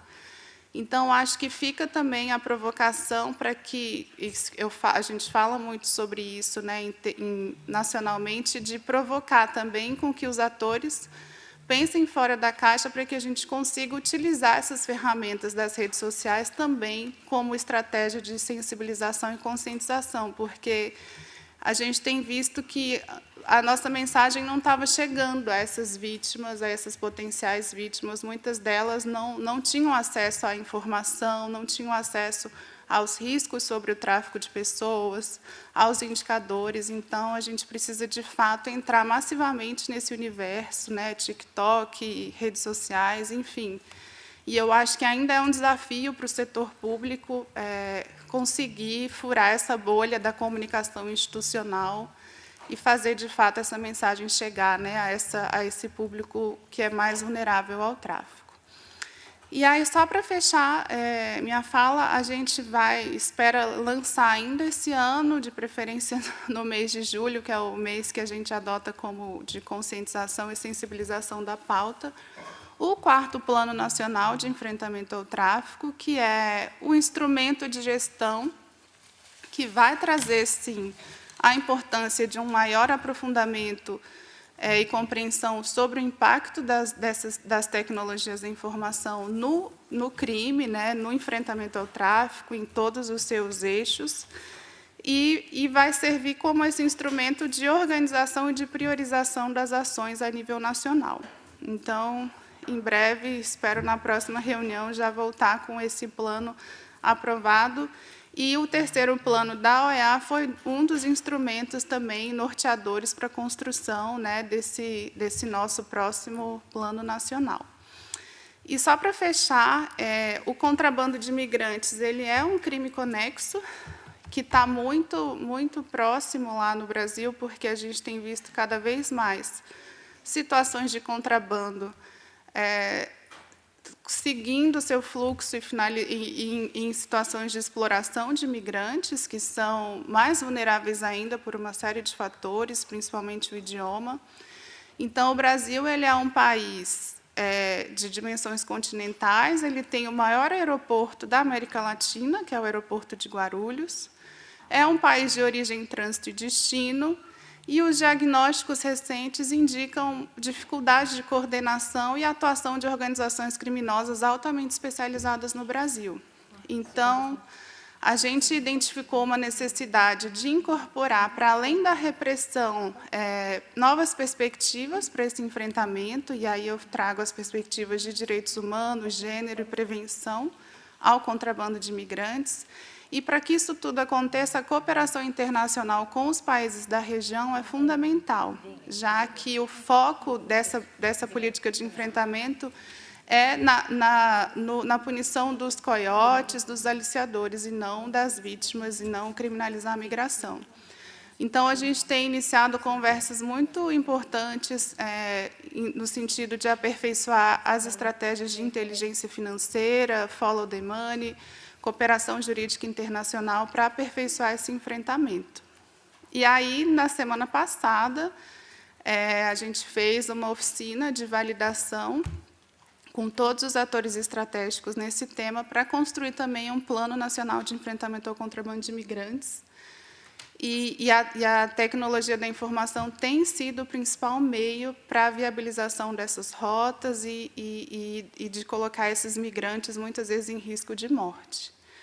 Bom, é isso. Quis trazer um panorama, não me estendi muito para não atrasar, mas agradeço novamente a oportunidade e me coloco à disposição também para seguir conversando após.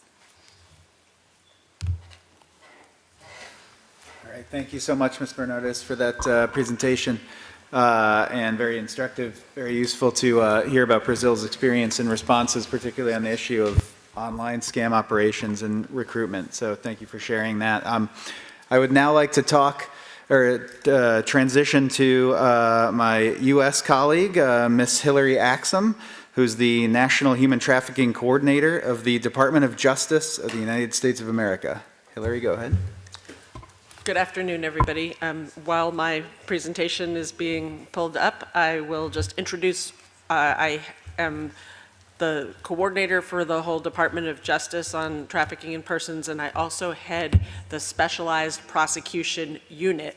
We travel all over the country prosecuting trafficking in persons cases involving both sex trafficking and forced labor, in partnership with federal prosecutors throughout the United States, and in partnership with federal, state, local, tribal, territorial law enforcement partners, as well as non-governmental victim service advocates and survivors doing victim-centered, trauma-informed human trafficking prosecutions. So we are the only specialized unit in the United States that does nothing but prosecute trafficking in persons. So what I'd like to do is share some of our experiences and perspectives from investigating and prosecuting trafficking in persons cases around the United States, many of them transnational, many of them involving victims from other Organization of American States countries.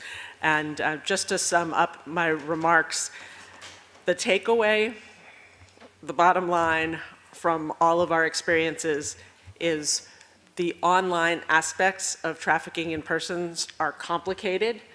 They are not straightforward. They're continually evolving. They sometimes involve illicit sites that are primarily focused on sexual exploitation and trafficking. They often involve misuse of legitimate sites where there's no clear indicator of the sexually explicit nature of the communications.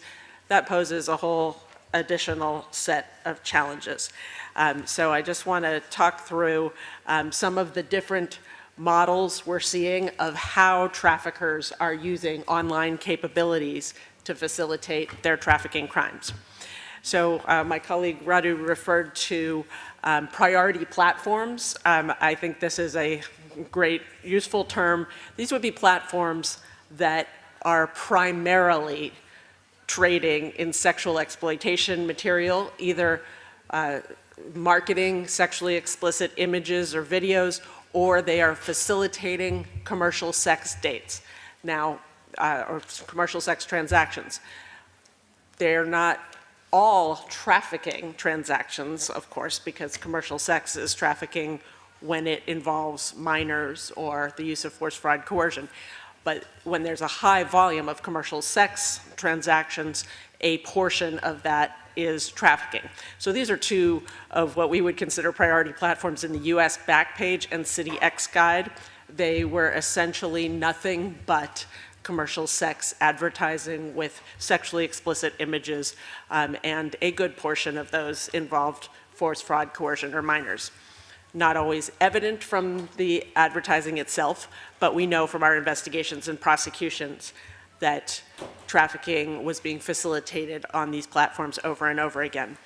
These are two success stories in terms of the priority platform model, where we were able to seize and disrupt and dismantle these websites and prosecute those who were operating them and profiting from them.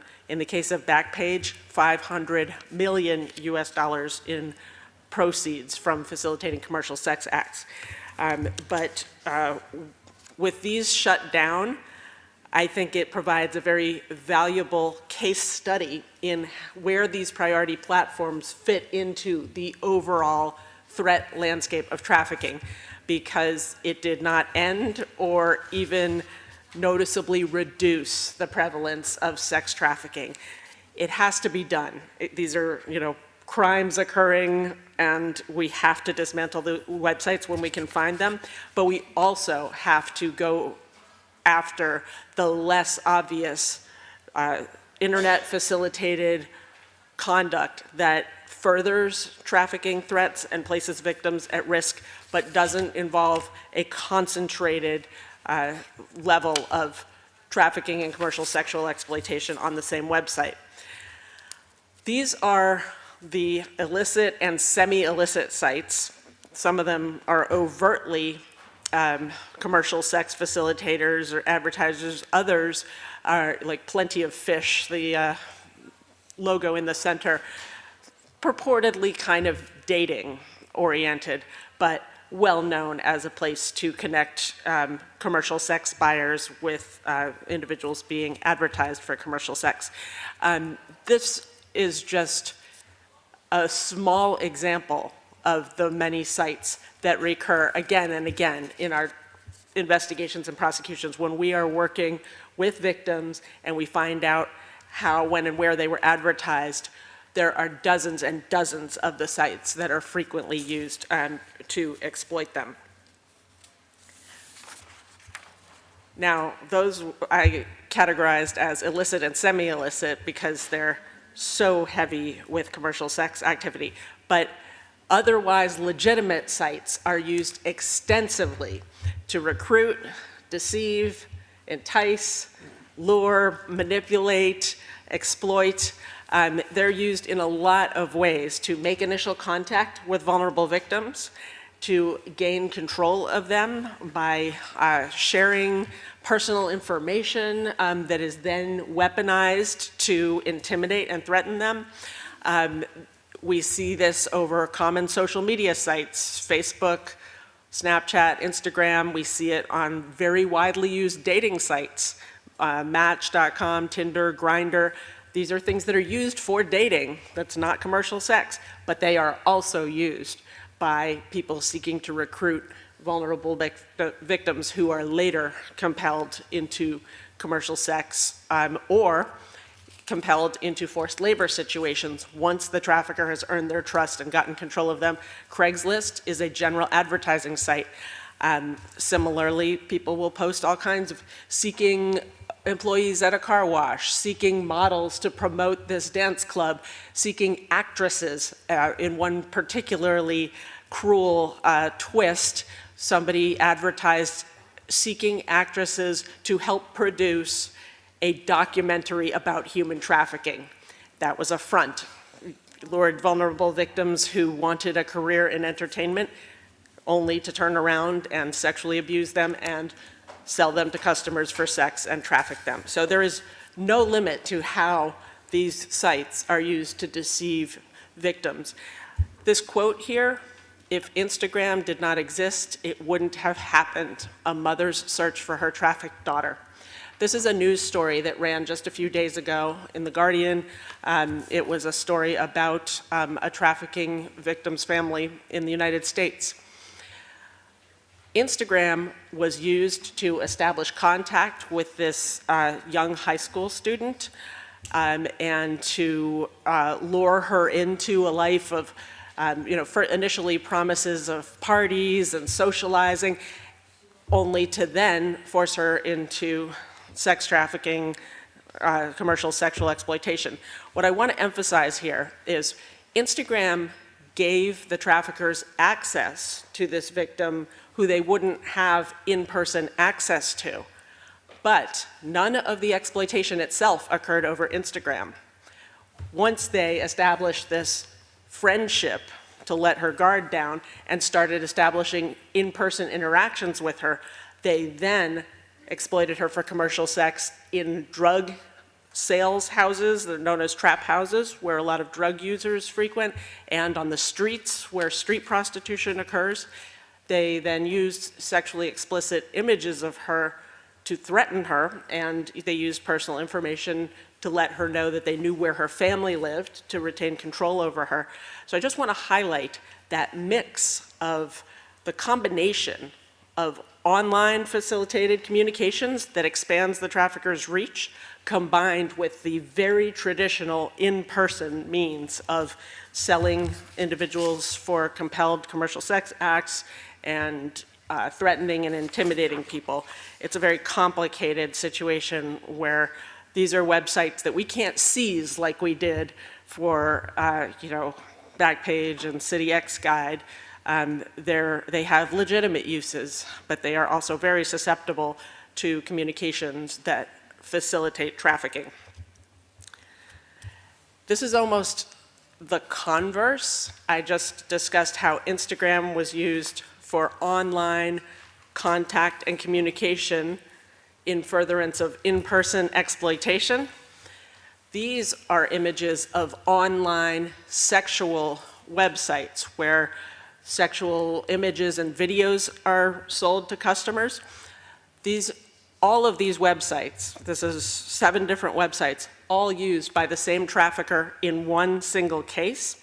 And in that case, the trafficker recruited the victims personally, not digitally. One, he encountered her on the street in desperate circumstances, offered her support, a place to stay, support with drug rehabilitation. Another he recruited through extended family and social contacts. But then he turned around and used the power of the internet to exploit them and sell them for commercial sex acts to a much wider audience than he would have. So it just highlights the many different combinations of digital and non-digital or analog conduct and the combination of illicit and otherwise legitimate websites that traffickers can use in any combination. And that's what makes this so challenging for all of us counter-trafficking authorities. We have to be attuned to so many different models. There is no one set of indicators or one profile of online trafficking activity. I also want to highlight that while online trafficking conduct is so dangerous and such a high priority because it expands the reach and gives traffickers access to victims they couldn't otherwise reach, it is by far just a piece of the whole trafficking puzzle and some of the most pervasive trafficking threats we see in the US. I have put the word analog as the opposite of digital. A lot of the most pervasive trafficking threats in the US are largely analog. They are largely not digital. These are images from Mexican-based sex trafficking networks where victims are lured by in-person contacts from impoverished regions of Mexico, deceived with false promises of love, marriage, and a better life through in-person communications, ultimately smuggled across the border, and then threatened and abused and advertised using these Chica cards that you see, not digital, advertised through word of mouth, migrant labor camps, day laborers, places where a lot of migrant workers are in search of commercial sex services. Largely analog trafficking threats are some of the most serious. The victims are some of the most vulnerable and most abused. Imperative that we continue fighting these threats as well. But in today's world, even these classically analog trafficking threats have online elements. And in these instances, the online aspects, which I'm going to talk about in a moment, give us a real opportunity to detect these threats, find and recover more victims, and more systematically dismantle these trafficking networks. Another example of a largely analog trafficking threat, illicit massage industries. Largely in the US, this takes the form of victims lured from China, Thailand, Korea, to some extent Vietnam. Many are lured in person through associated recruiters on the ground in the home country. There is certainly some online advertising that, and online facilitation to distribute the victims among different locations throughout the US, but there's also, here are examples, newspaper advertising, highly localized in cities, and the exploitation occurs in storefronts, not online. And as has been referenced earlier, forced labor recruitment. We see lots of online advertising, whether it's Facebook messaging, promising lucrative job opportunities to lure victims into the United States. Sometimes they're smuggled, sometimes they enter on visas, legitimate guest worker visas. And the web hosting sites and the Facebook Messenger activity allows the recruiters to reach into poor and vulnerable communities and lure more victims. Talked about the online aspects of analog threats. In the Mexican sex trafficking cases, WhatsApp is used extensively. That's just one of many VoIP, as we call it, voice over internet protocol. It's very difficult compared to traditional phone records to track all the communications when there's voice over internet communications. These other messenger services, WeChat is used extensively in the Chinese-based illicit massage and commercial sex rings, Kakao Talk in the Korean ones. So you can see there are these specialized markets and endless numbers of platforms that play a key role in facilitating trafficking threats. Glide is a video messaging service. So, a video is recorded of me talking, and then I transmit it to somebody.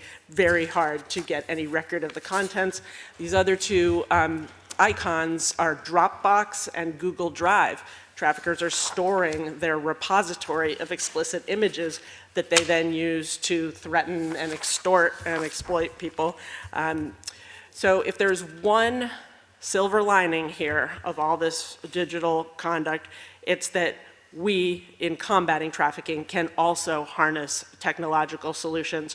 And some of our most impactful and powerful prosecutions have come from using these technology-enabled solutions to identify threat indicators and exploit links to find more victims and more perpetrators and more systematically dismantle the trafficking scheme.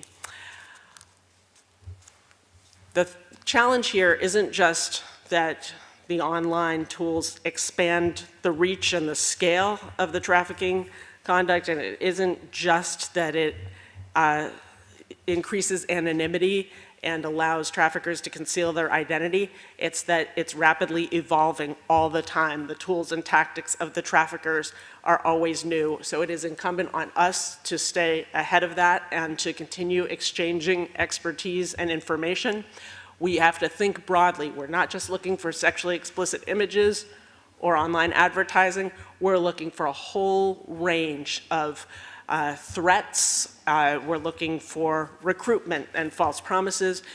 And we only can figure out when these otherwise benign communications are trafficking related by integrating data, intelligence, information, sharing across borders among authorities from different countries. And when we're doing this right, the digital fingerprints, the digital evidence is powerful corroborating evidence that helps us convict traffickers, restore the lives of victims, corroborate the testimony of victims, and take the burden of testimony off of victims so we can make a more powerful impact in combating human trafficking with less burden on the victims. So I hope this is the beginning of a conversation among all of you. This is where to contact my unit, and we look forward to working together to combat online trafficking threats. Thank you. Thank you so much, Hillary. And we're now going to move to our final presenter.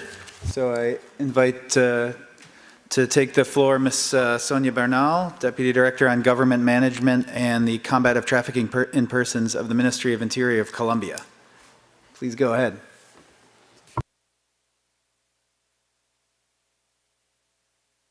Sí, por acá.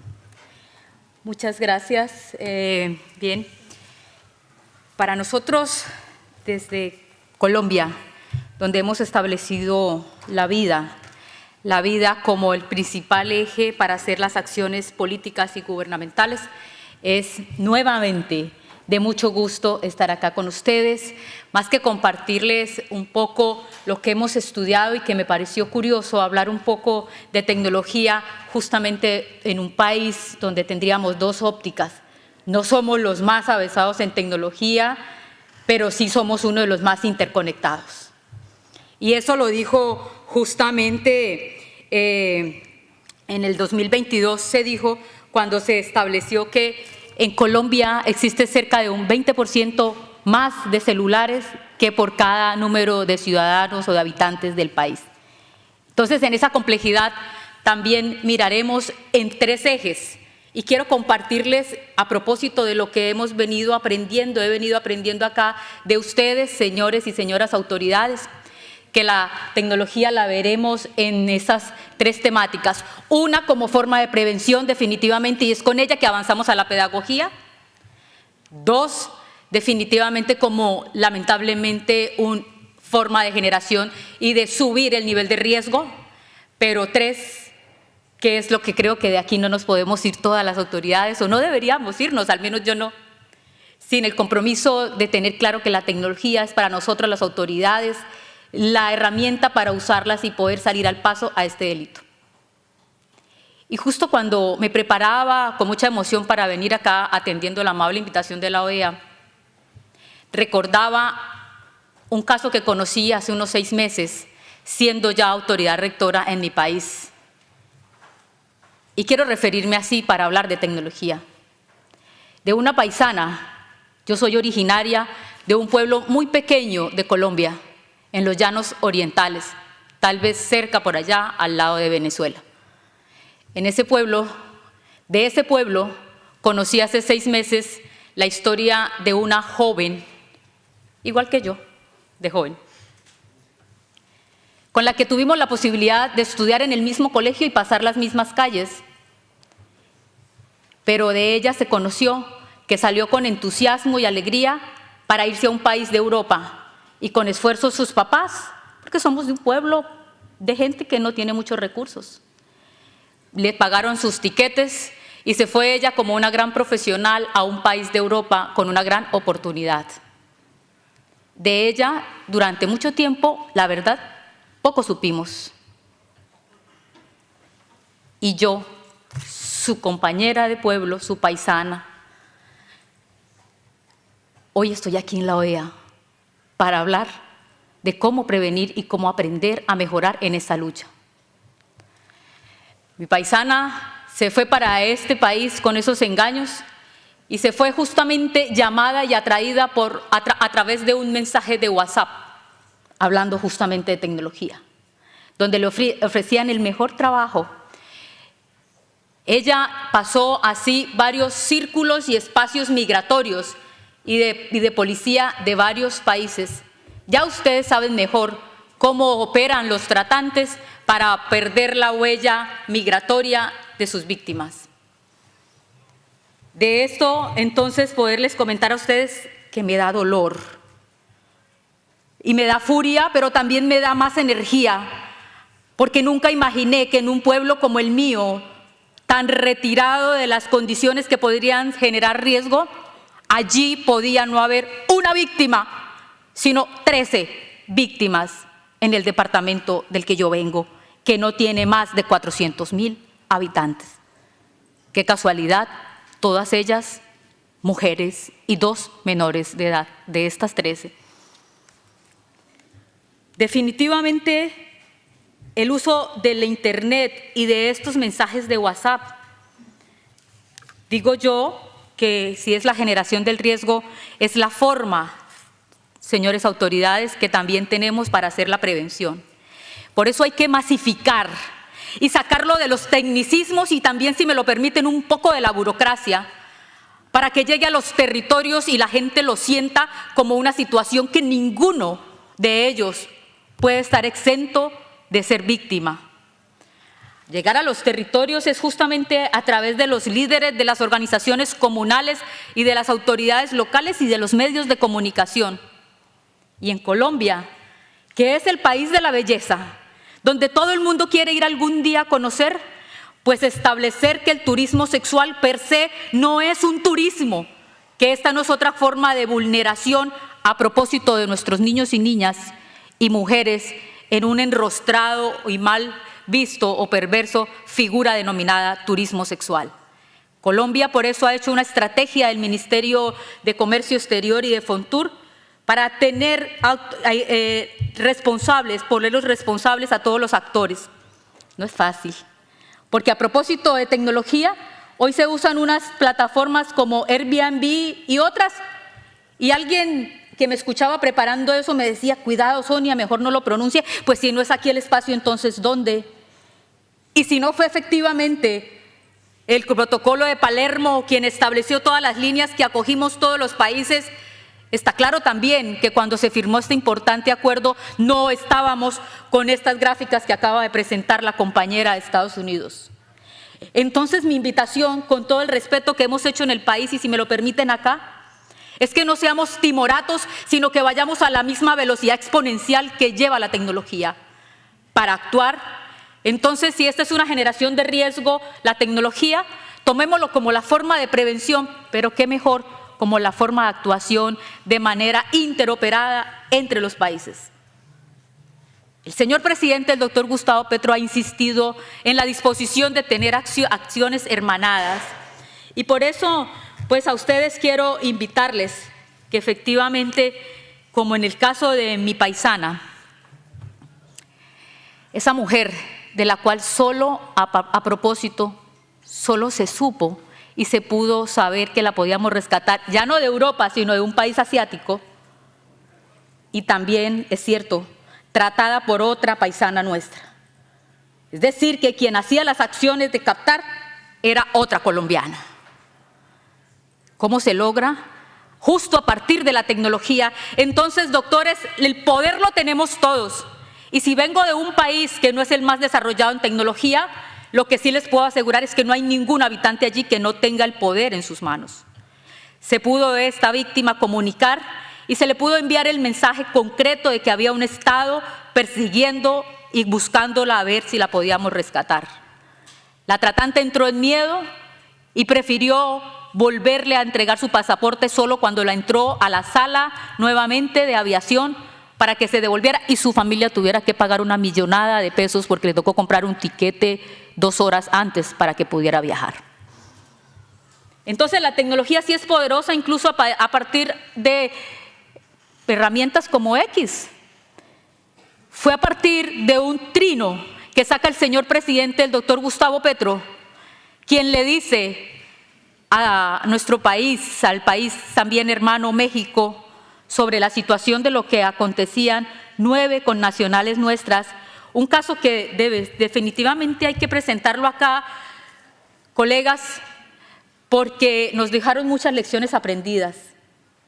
La primera, que las autoridades, que somos nosotros y seguramente nuestros jefes inmediatos en cancillerías y demás ministerios, pues no le pongan otro nombre a los delitos. No era que las señoras colombianas iban a pasear a Cancún, era que las captaron para que fueran a ejercer una actividad allí y solo un mes después les cambiaran todas las condiciones. Pero volviendo a la tecnología, fue a partir del trino que el presidente emitió. Entonces, lograr saber que por medio de estas herramientas avanzaríamos, insisto, y si me lo permiten vuelvo y digo, hacer una modificación a este importante convenio de Palermo, de tal suerte que vaya con una adenda o vaya con una modificación actual a 2024 con ocasión de este importante encuentro, para que se logre una reglamentación de manera unificada, sacada acá por la OEA, para que la acojamos los países en la reglamentación que deben tener cada uno de los estados partes con respecto a la me llevaron el agüita que tenía lista. Con respecto a la legislación de todas estas plataformas. Muy bien. Decirlo entonces que también fue a partir de la tecnología, una reunión virtual donde se reunieron los cancilleres y nos reunimos todos los técnicos con una indicación puntual, precisa, un sábado a las 11 de la noche por el señor ministro Luis Fernando Velasco, el ministro del Interior, para que dejáramos los funcionarios la burocracia, porque no faltó el paisano que dijo, a mí no me han contado nada, por favor pásenme en un escrito. Está enterado en estrado, doctor, esto es un tema de orden, de seguridad y de paz y de derechos humanos, no necesita ningún escrito.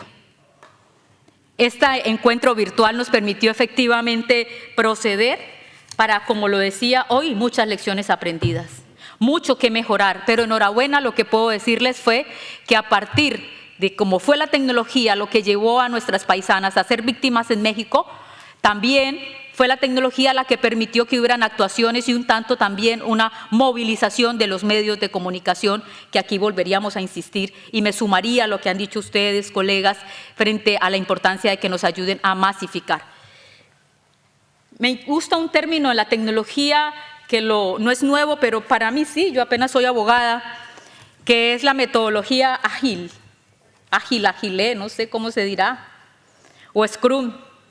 Pues esta que se usa justamente para un desarrollo del software y de otros proyectos den alto rendimiento, se centra en la implementación rápida de un equipo eficiente y flexible para planear flujos de trabajo.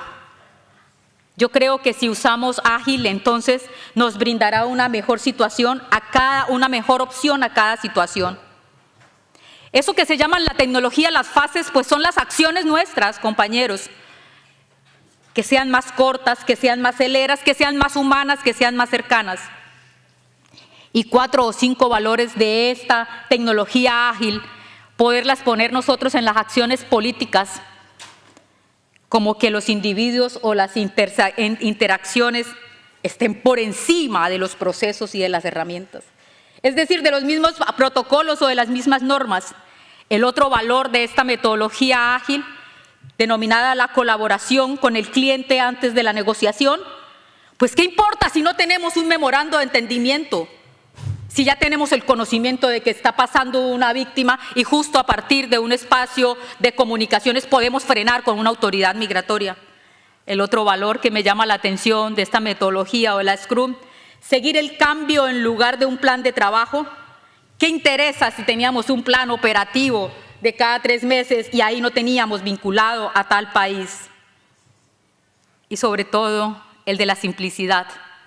A propósito que el presidente nos ha enseñado la lección de decir que a la gente sencilla hay que hablarles de manera sencilla y resolverles con cosas sencillas.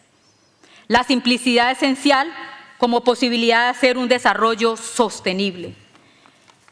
En definitiva, colegas, nada tiene que ver y nada importa si tenemos computadores, software, tecnología, plataformas, si no hay decisiones de voluntades políticas que nos permitan hacer un clic o no irnos mañana sin que todos tengamos el número de WhatsApp, el correo, el nombre, hasta el apodo si quieren, para llamarnos más cercanos. Entonces, nada tendrá sentido en la tecnología si no hay verdaderas voluntades políticas. Por último, la petición muy especial a las voluntades políticas también del empresariado y del sector privado. A estas plataformas que ya las exponía bien la colega de Estados Unidos, OnlyFans, Airbnb, Grindr, Tinder, Facebook. Hacerles el llamado, pero tiene que ser con una decisión de acá, de la OEA, para que tengan esa mayor responsabilidad, le apuesten a la ética y que si no, lo diría yo como una mujer cristiana, creyente, pues los dueños de ellas tengan misericordia. Es decir, al menos consideración por el otro. Se están enriqueciendo, hacen fortunas, síganlas haciendo, pero apuesten un poco al desarrollo sostenible de la humanidad. Es decir, de sus clientes, que somos todos al fin y al cabo, pero que muchos ya hoy están en posibilidad de ser víctimas.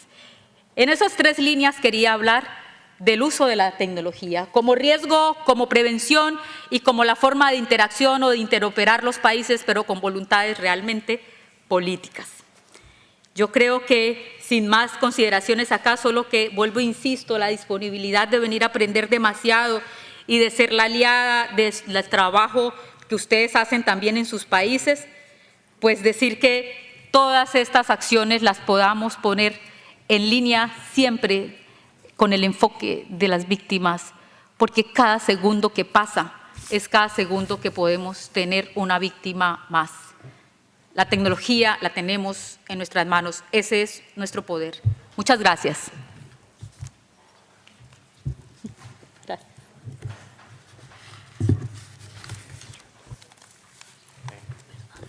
Thank you so much, Ms. Bernal. And I believe is there a short video, a 1-minute video?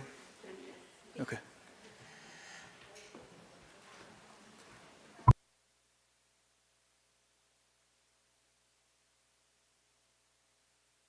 de qué trata la trata, lo debes saber para que este delito deje de suceder. Con promesas y trabajos te intentan engañar, te quieren sacar del país, te debes alertar. No caigas, esto no puede ser. La trata está ahí, aunque no la puedas ver. Personas oscuras se quieren beneficiar. Solo eres mercancía que usan para lucrar. ¿De qué trata la trata? Yo sé de qué se trata. No caigo en la trampa, no caigo en la farsa. No me dejo ilusionar, no me dejo tramar, ni por llamaditas ni mensajes de WhatsApp. ¿De qué trata la trata? Yo sé de qué se trata, de qué trata la trata. Yo sé de qué se trata, de qué trata la trata. Yo sé de qué se trata. Colombia. Perdón, solo para decir esto. Esa es una parte de nuestra campaña de qué trata la trata. Y pues lo hemos dicho, hemos dispuesto, y no sé si ustedes quieran lo mismo, nos agradaría y ya daríamos gracias a Dios que eso sucediera, que tengamos claro que la prevención sea la clave, pero que la conectividad sea la luz que guíe nuestro camino para apostarle a la libertad y abrirnos del nivel de explotación. En cada conexión es un paso hacia un mundo sin trata. Actuemos juntos, conectemos nuestras almas. Gracias. Thank you so much. These presentations were, I think, fascinating, sobering at times, powerful. So appreciate the effort and the experiences and you all sharing those this afternoon with us. I am now going to open the floor for OAS member states, permanent observers, and other invited guests, including survivor leaders, who would like to share information about the use of technology to recruit and exploit victims and to prevent trafficking in persons, or to ask questions of the panelists. I'd like to ask, if possible, to please limit your interventions to 2 minutes. Thank you.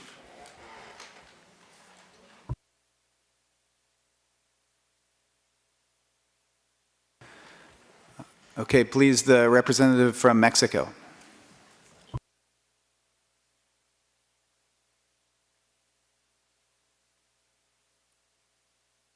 Hola, muy buenas tardes a todas y a todos. Primeramente, un gran agradecimiento a todas y todos los panelistas por las excelentes presentaciones.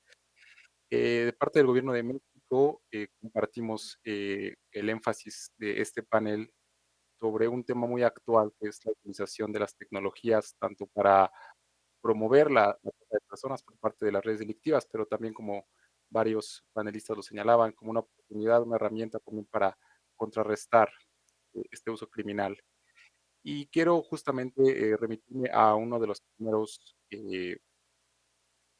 mensajes que brindó el representante de la Organización para la Seguridad y Cooperación de Europa, en el que decía que ya desde hace mucho tiempo se sabía de la utilización de estas plataformas, pero me parece que lo que este panel ha dejado de manifiesto es que hoy en día ya estamos hablando de esto, y también un aspecto muy particular que el Gobierno de México desea resaltar es que hasta hace todavía algunos años no se consideraba muchísimo el rol que el sector privado debe tener en asistir los esfuerzos de los estados para remover material, para promover o facilitar también el otorgamiento de pruebas para las agencias de investigación y persecución del delito. Entonces, creo que un cambio que hemos visto recientemente es este mayor interés de parte de los estados de vincularse con el sector privado.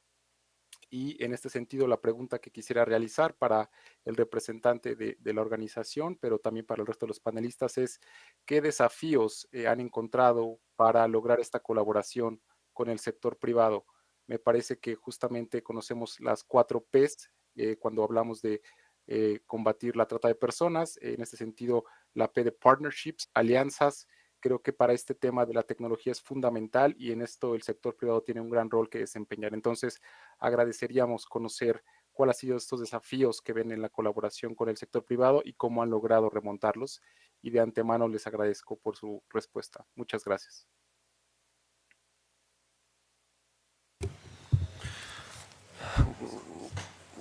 Gracias por la pregunta.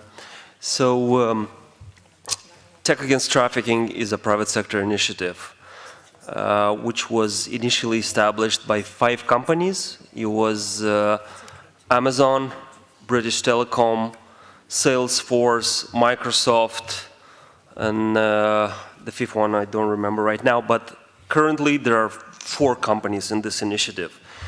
And these companies decided that they wanted to do something to contribute to fight against trafficking in human beings. So that was their own initiative, and they wanted to focus on the positive use of technology. And they were looking for experts to engage with and kind of to discuss about this issue, have access to more knowledge. And at that time, we're doing this mapping of tech tools, of the positive use of technology. So kind of their interest and our interest coincided, and they saw that we know what we're doing, we know the topic of trafficking, we understand a little bit about technology.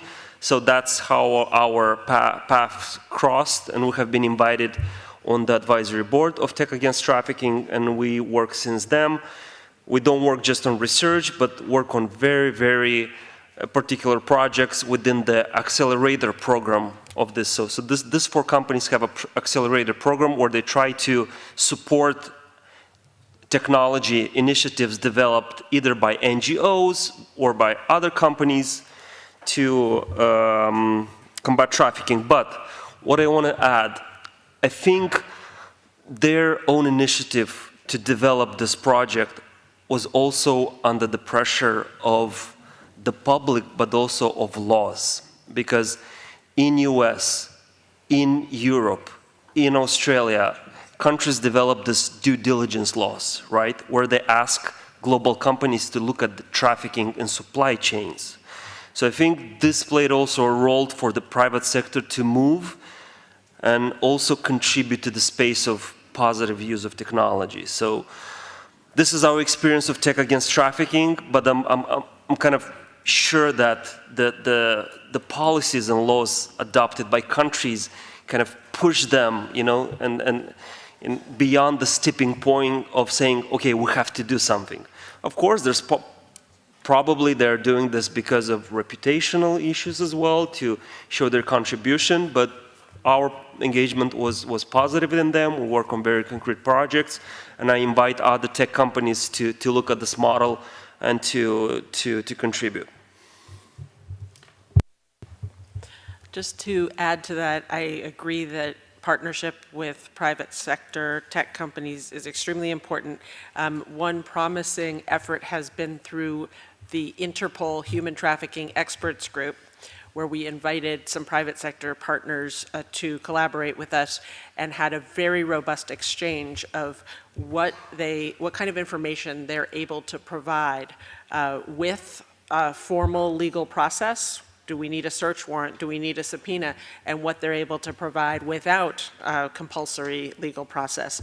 And on our end, as law enforcement, we provided them indicators based on case studies of what an online footprint looked like of trafficking networks that we had identified and dismantled. So for example, recently prosecuted trafficking networks that used a combination of Western Union wire transfers, Uber, one signifier or signal or indicator was a single Uber account sending rides in multiple locations at the same time, and similarly Airbnb or other platforms that are used legitimately but are reserving a high volume of locations in multiple cities at the same time or sequentially. And when you put these digital signatures together, you start to see a profile of a criminal organization and potentially a trafficking organization. Just to specifically address challenges, there's obviously the privacy issues, and government can't just obtain all the online private communications. And so how do we calibrate appropriately to protect privacy of legitimate communications while also having access to digital evidence of criminal enterprises?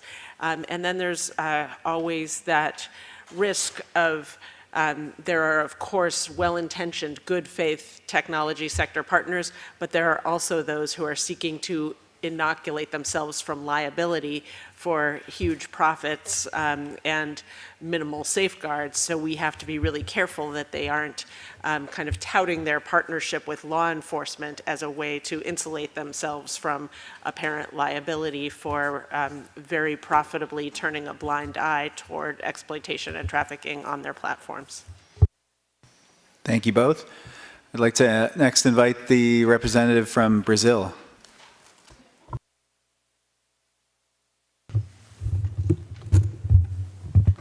Obrigado, senhor moderador.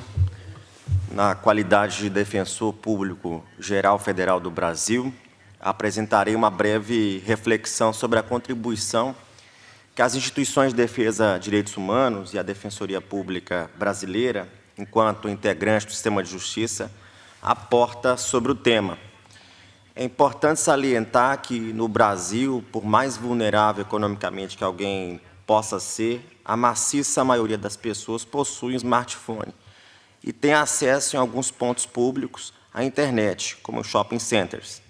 Se, por um lado, essas pessoas podem ser aliciadas através de um sistema virtual, por outro lado, esse mesmo sistema tem o potencial de ser uma arma de prevenção, um instrumento de prevenção ao levar informações aos usuários, inclusive sobre canais de denúncia e serviços de assistência e acolhimento em caso de violações a direitos.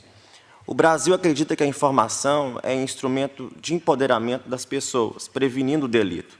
Para isso, é necessário que os países se esforcem para promover a literacia digital, especialmente para as populações em situação de vulnerabilidade social.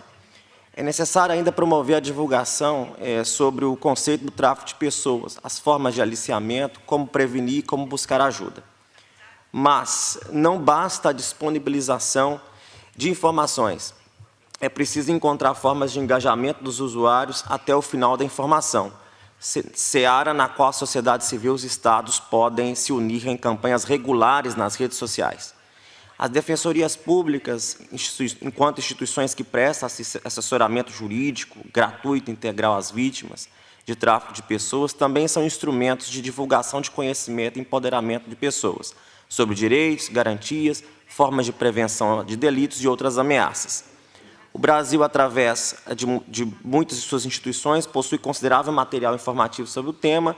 A exemplo, a Defensoria Pública em âmbito nacional promove, ao longo de todo o ano, além de capacitação de seus funcionários e defensores, eventos públicos e campanhas que são divulgados em suas redes sociais e que alertam a população sobre o delito do tráfico de pessoas, alcançando potencialmente 84 milhões de pessoas. Um exemplo dessas atividades de prevenção e conscientização foi a disponibilização de um vídeo educativo sobre tráfico de pessoas nos sistemas internos de comunicação dos aeroportos brasileiros. Outro tema de capacitação é a atuação que fazemos na Defensoria Pública no Brasil para a capacitação de assistentes sociais, agentes de saúde, que têm o primeiro contato com pessoas que são vítimas ou podem se tornar vítimas de tráfico de pessoas, e com o objetivo de fornecer e gerar capacidade de detecção precoce de situações de exploração humana. E com isso o Brasil agradece a oportunidade de ter a palavra nesse tema tão importante. Obrigado. Thank you so much. Next, my colleague, the representative from the United States. Thank you. And the United States thanks all the panelists for sharing their perspectives on the use of technology to recruit and exploit victims and to prevent trafficking in persons. And especially we appreciate the presentation from Brazil on online scam operations. As first identified in Southeast Asia, these operations have expanded to Latin America, Europe, and Africa. Individuals from more than 40 different countries and territories, including the United States, have been identified as victims of this form of labor trafficking. We know that in these operations, traffickers have used fake job listings to recruit adults and children with the promise of well-paid work. Rather than fulfilling their advertised employment promises, traffickers force victims to run internet scams directed at international targets, while also subjecting them to a wide range of abuses. The scam operations utilize gaps in the global regulation of cryptocurrencies to perpetuate several types of digital criminal activities, including illegal online gambling, investment schemes, and romance scams. traffickers force victims to work up to 18 hours a day, and in some cases, resell the victims to other scam operations or subject them to sex trafficking if they do not agree to fraudulently recruit additional members, or if the victims do not meet impossibly high revenues quotas. The United States has been advocating for governments, including our own, to bolster training and resources for law enforcement, to detect and monitor fraudulent job offers and investigate human trafficking online. I'd like to actually pose a question to Mr. Kukos from the OSCE, and then I will turn it over to my colleague, the Honorable Rafael Bautista, who will make additional remarks on behalf of the U.S. government. So first with the question, we would welcome any thoughts or observations regarding large language models, which were referenced in the presentation. But before we turn to that, I'd love to hand the microphone now over to my colleague, Mr. Bautista. Please go ahead, Mr. Bautista. Thank you. Muchas gracias. This time, for the people translating on top, I'm sorry, I'm going to be mixing Spanish and English. My culture is Spanglish, so quiero ser yo y ser más auténtico con todos. First, I want to tell you that we need to see technology as something that aids human efforts but does not replace them. Technology can replace our morality, integrity, and our resourcefulness. We should be responsible in the use of technology to gather or to collect good data on what works and what doesn't work. Specifically on the effective of prevention of programs, and to identify trends and victimization to enhance investigations and persecutions, particularly related to labor trafficking. Algo que no escuché del panel fue online gaming. Es algo que lo miro, tengo un hijo menor de edad, y no lo escuché solamente sobre social media. Y creo que el uso de la tecnología, como lo dijo Colombia, la tenemos en nuestras manos y podemos ser más eficaces siempre y cuando trabajemos conjuntamente y con intención para apoyar a los sobrevivientes y no solamente para to persecute people, pero para dar soporte. Gracias.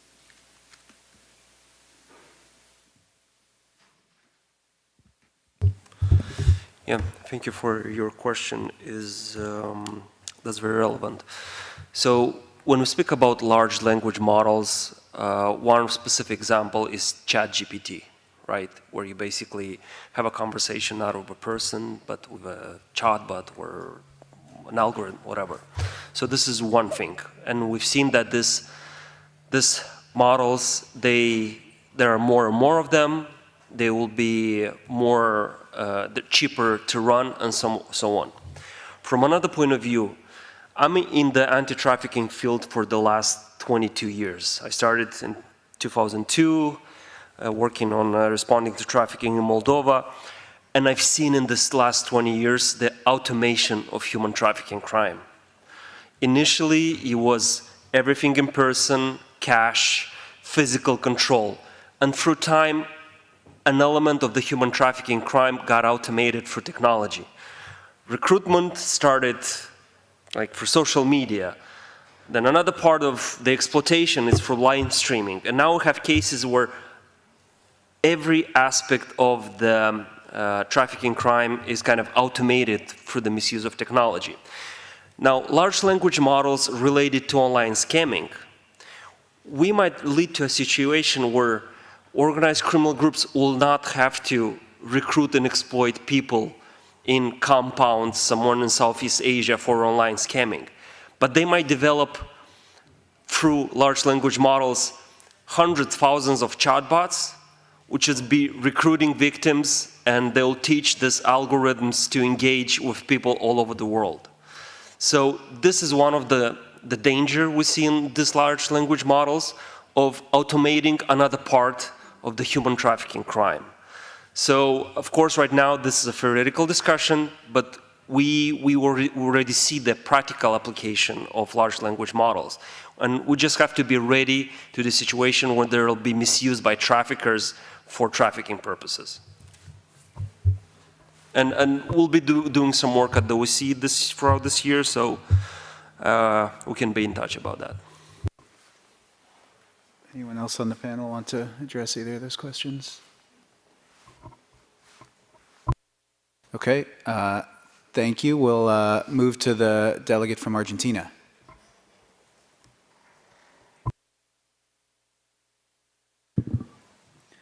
Bueno, muchas gracias. La verdad que me pareció muy importante el panel, que casi diría que es el tema más importante en estos tiempos referido al tema de la lucha contra la trata de personas.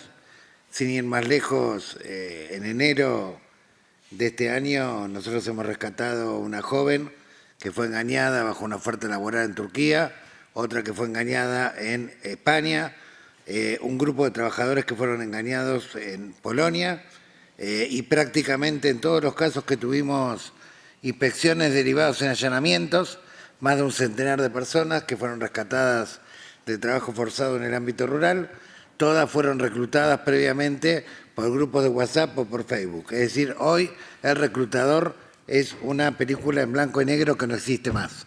Hoy el reclutador es un medio tecnológico por excelencia.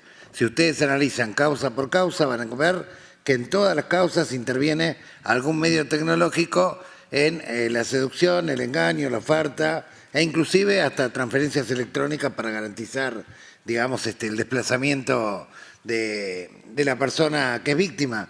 Y otra particularidad es que la víctima viaja sola a la boca del lobo, digamos, es decir, no está viajando al lado de nadie, con lo cual es mucho más difícil, por ejemplo, para la Comisión que regula el transporte, para las migraciones, para los distintos controles, percibir dónde está el peligro. Entonces, yo creo que esto va a una velocidad muy grande y además creo que año tras año van cambiando y diversificando las plataformas y las van adaptando según el segmento social.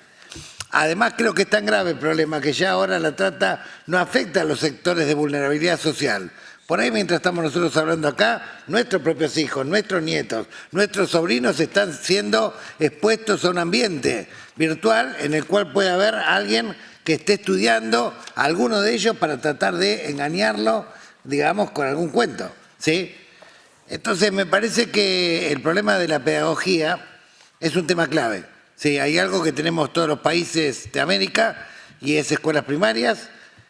Hay algo que tenemos y son docentes que tienen la posibilidad diaria de estar en contacto directo con niños, niñas y adolescentes y que tienen la posibilidad de estar en contacto muchas veces sin un celular de por medio, algo que es ya de por sí bastante inusual. Y cada vez que los docentes han intentado abordar el tema, tuvieron una demanda de los niños muy grande, muy grande. Es más, cada vez que nosotros los hemos convocado a hablar del tema, ha sido masivo, ¿sí? Por lo tanto, como experiencia positiva, rescato que algunos gobiernos provinciales en la Argentina declararon las jornadas de reflexión que hay obligatorias. En todos los países de América los docentes tienen jornadas de reflexión para capacitación. ¿Qué es la jornada de reflexión? Esas que se hacen en horario escolar pero sin asistencia a clase.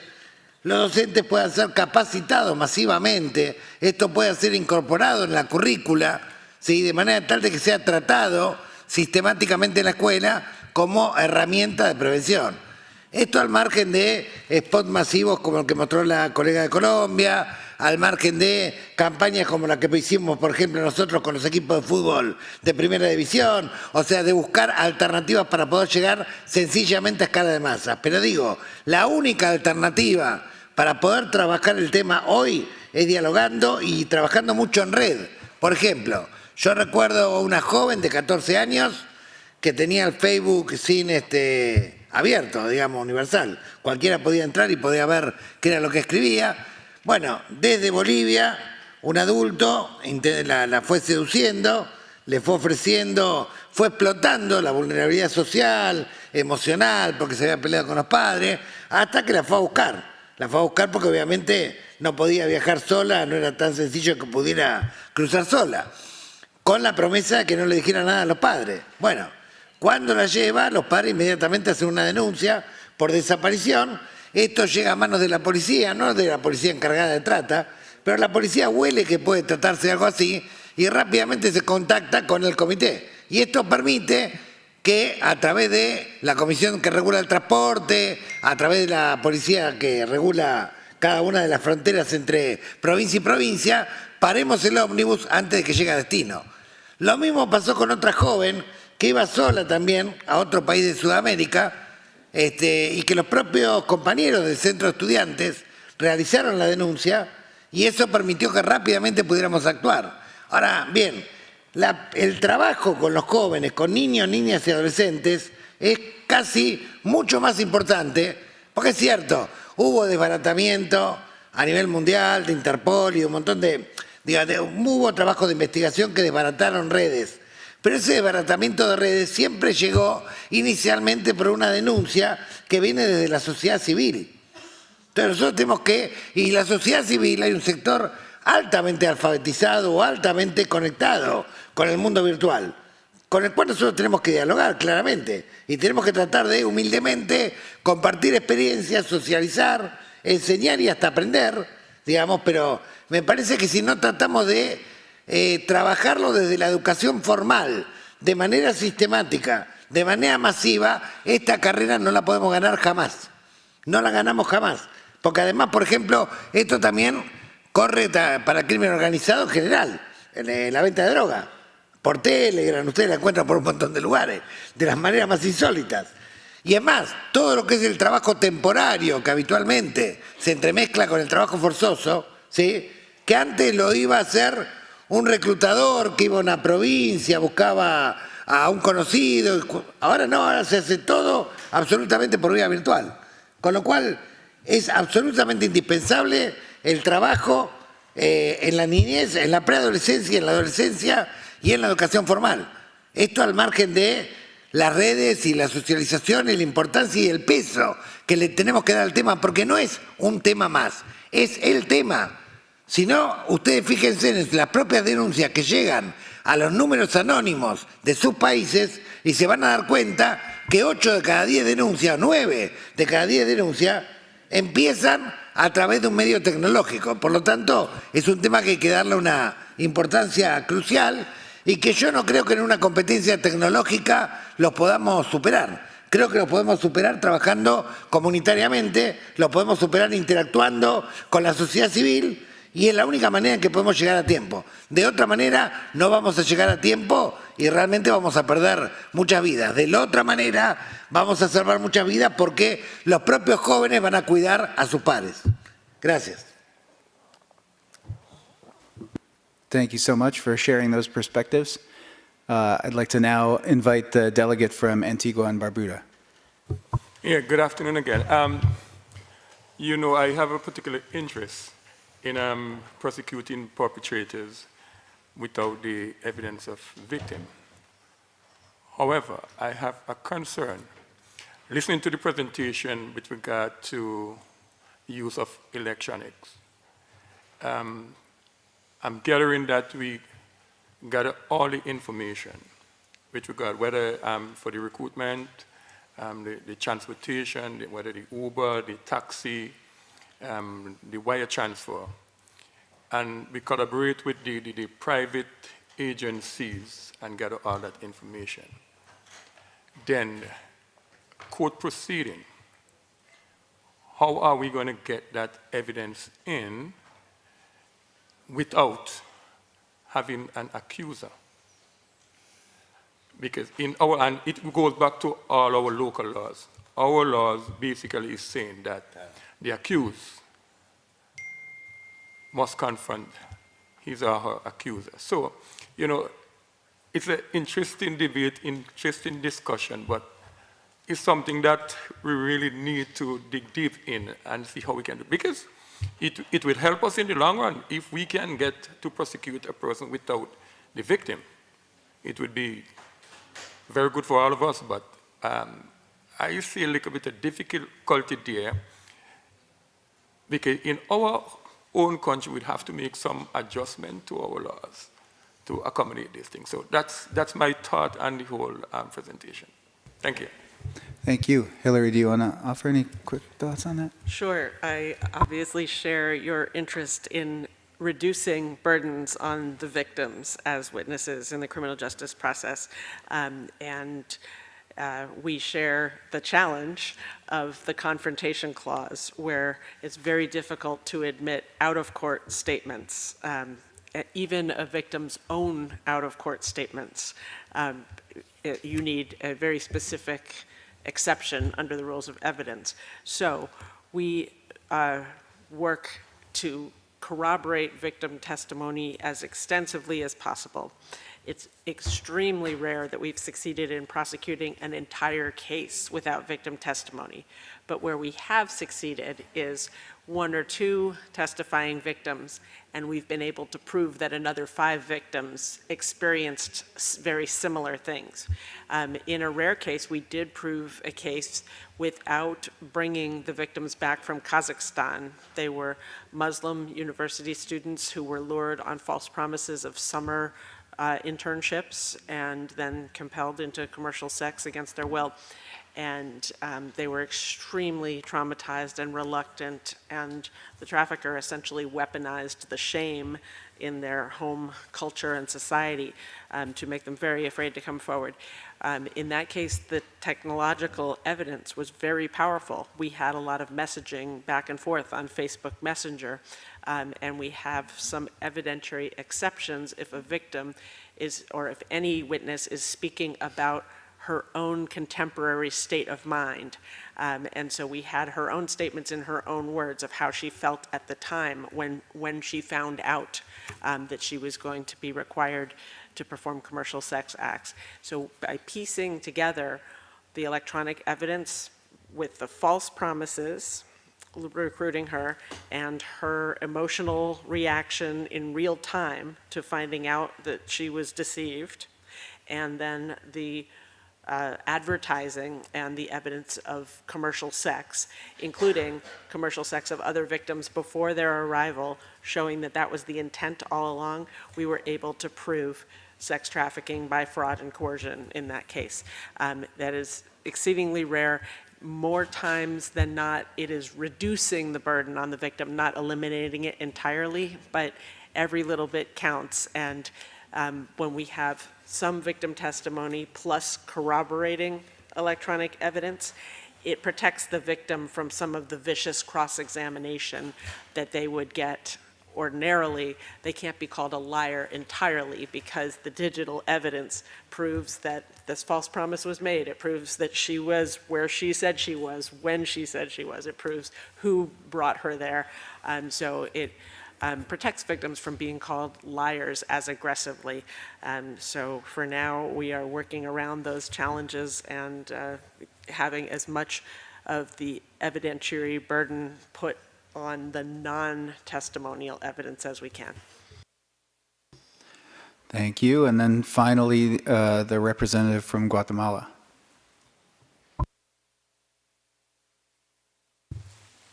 Muchas gracias. Agradecemos a los expertos el haber compartido sus experiencias con cada uno de nosotros. Quisiéramos tener 2 momentos en estos minutos. Uno, compartirles que del ámbito de la prevención de la trata de personas utilizando las tecnologías, como está denominado el panel, compartirles la experiencia de Guatemala en promover algo que se ha denominado como ciberherramientas, y particularmente algo que se denomina Tu Amiga es Bet, que es una línea de consejería utilizando el WhatsApp. Es un número al cual los jóvenes pueden comunicarse, padres de familia o maestros, para resolver algunas dudas que tengan en relación a algunos temas como la violencia sexual, explotación y también el delito de trata de personas. Hay 2 personas que están contratadas con presupuesto del Estado para atender las consultas de estos jóvenes, y eso ha permitido, por ejemplo, que en el año 2023 se atendieran 130 consultas que tenían relación con el delito de trata de personas, algunas de ellas seguramente relacionadas con el uso de la tecnología para engañar, para captar o para seducir a niños y adolescentes. Solo en el mes de enero tenemos un registro ya de 11 consultas que se han atendido relacionados con el tema de trata de personas. Entonces nos parecía como interesante también compartirles esta experiencia.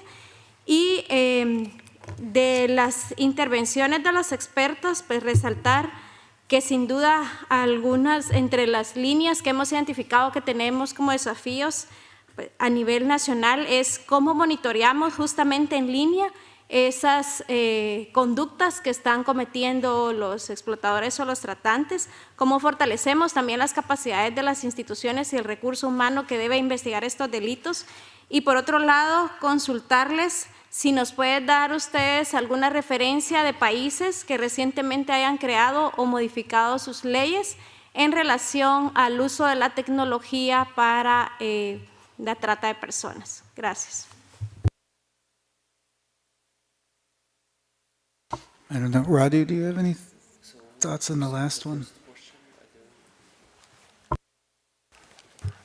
Could you restate the first question, please?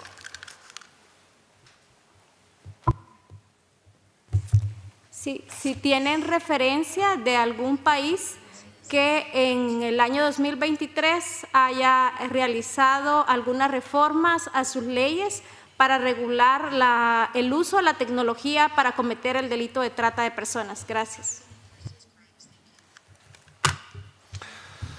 Thank you for the question. Yes, so my presentation, I put a big accent on response at the platform level because traffickers misuse platforms for trafficking purposes. So the challenge is what type of laws and rules can we adopt to make sure that the risk of misuse is as small as possible, right?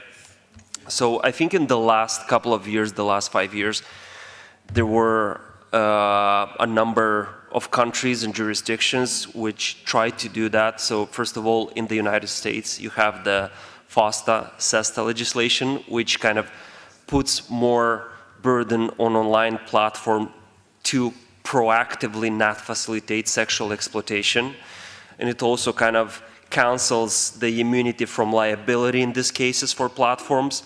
So this is I think it's a deterrent for platforms to be more proactive to make sure they don't facilitate exploitation. Then in European Union, you have the Digital Safety Act.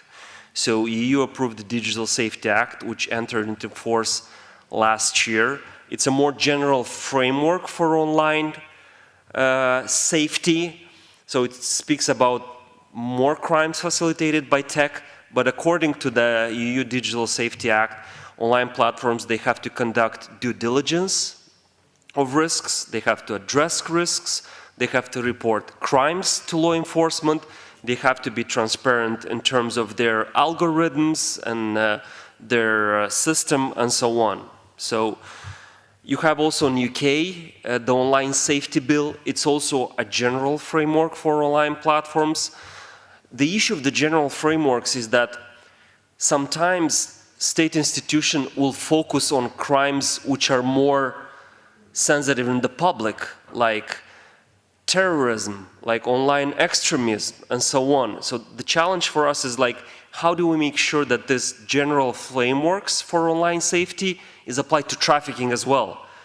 Because in this space, and companies and governments, they, for example, pay a lot of attention to online child sexual abuse and exploitation.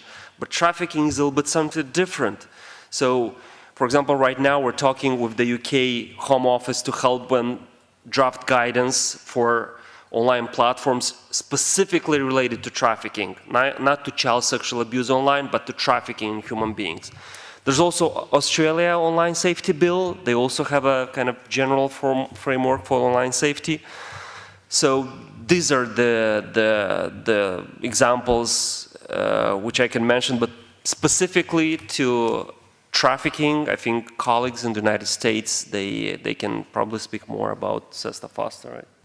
Sure. SESTA-FOSTA does reduce the immunity that online platforms had previously enjoyed so that they do have some liability when there are indications of exploitation and illegal conduct on their websites. That works for some sexually explicit conduct. It doesn't work very well for conduct that can look innocent on its face. Hi, I would like to meet you, posing as another customer of a dating site or posing as a recruiter for a job. So this is where we talked about the many different ways traffickers use these websites and misuse these websites.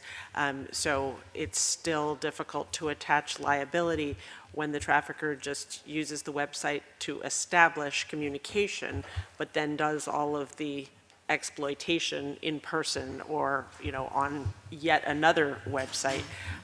That is a challenge that remains in the law and in the technology.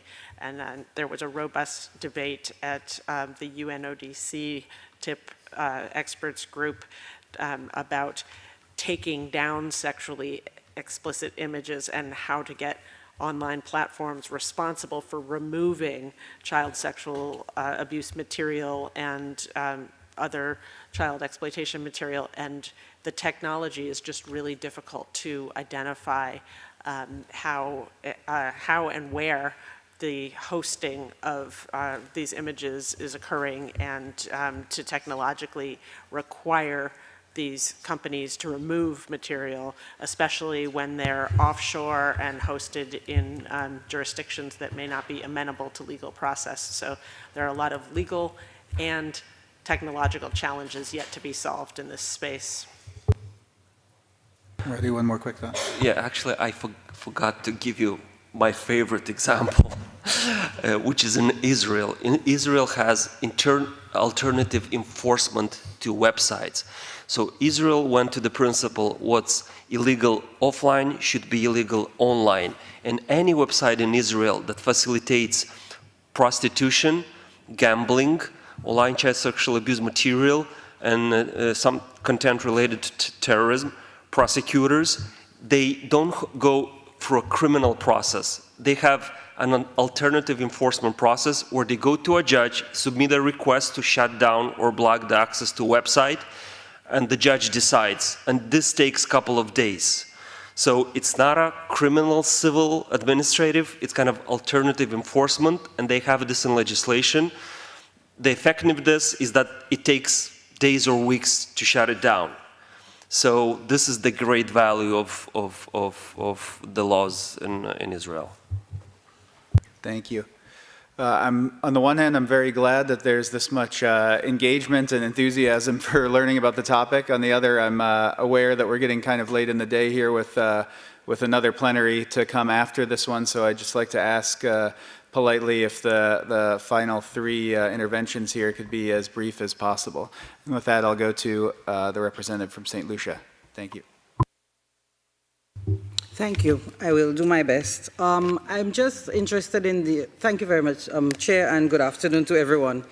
I think some of the comments made by representatives, I think, from Antigua and Barbuda, and some of the panelists raised some very interesting issues for St. Lucia, especially given the fact that the representative from Antigua and Barbuda spoke to the issue of the evidence and not having the accuser present and so on. And I wanted to point to the legislation that we have in St. Lucia, the Evidence Act, which allows for the evidence to be taken in videotapes and all of those things in order for you to be able to actually have the accused present the evidence prior to prosecution. And if that person so requires repatriation, then that can be done very easily. There was also a point raised with respect to how do you get in legally sometimes, and with the difficulties you may have. And sometimes I think we need to adopt a holistic approach to how we prosecute and the things that we look at, because in our recently passed legislation, the Domestic Violence Act in St. Lucia, gender-based violence, there is a provision in there which allows you to enter without a warrant. And it requires you to enter if there is a suspicion of something happening. So for example, in our situation, where we don't have the regulation of adult entertainment business establishments, which are used in some instances to be able to traffic or to bring in persons, if there were to be someone where it doesn't have to be the victim, it can be anyone who suspects or has a suspicion, they would be able to go in. And if the law enforcement is able to find the evidence, even if they went in for that particular reason, then what you can do is you charge for the more serious offense, which would be trafficking in persons, which carries the sanctions for going into prison. In addition to this, I think one of the difficulties that the region faces, given that we are a small region, and it is a society where, say, for example, St. Lucia has 180,000 people, where people basically know everybody else. The issue of protection becomes one that is critical, and witness protection is important for the region. The government is in the process of putting in place some issues for witness protection, special measures, but it needs to be a coordinated approach, because if the small size of the population, how do you keep persons safe within the community? How do you use the entire region and you collaborate? So these are the efforts and the things that we need to look at, so not just from the online standpoint, but the triggers that we have going forward. Thank you. Thank you for those comments. And then I think next we have a virtual participant, the representative from Honduras.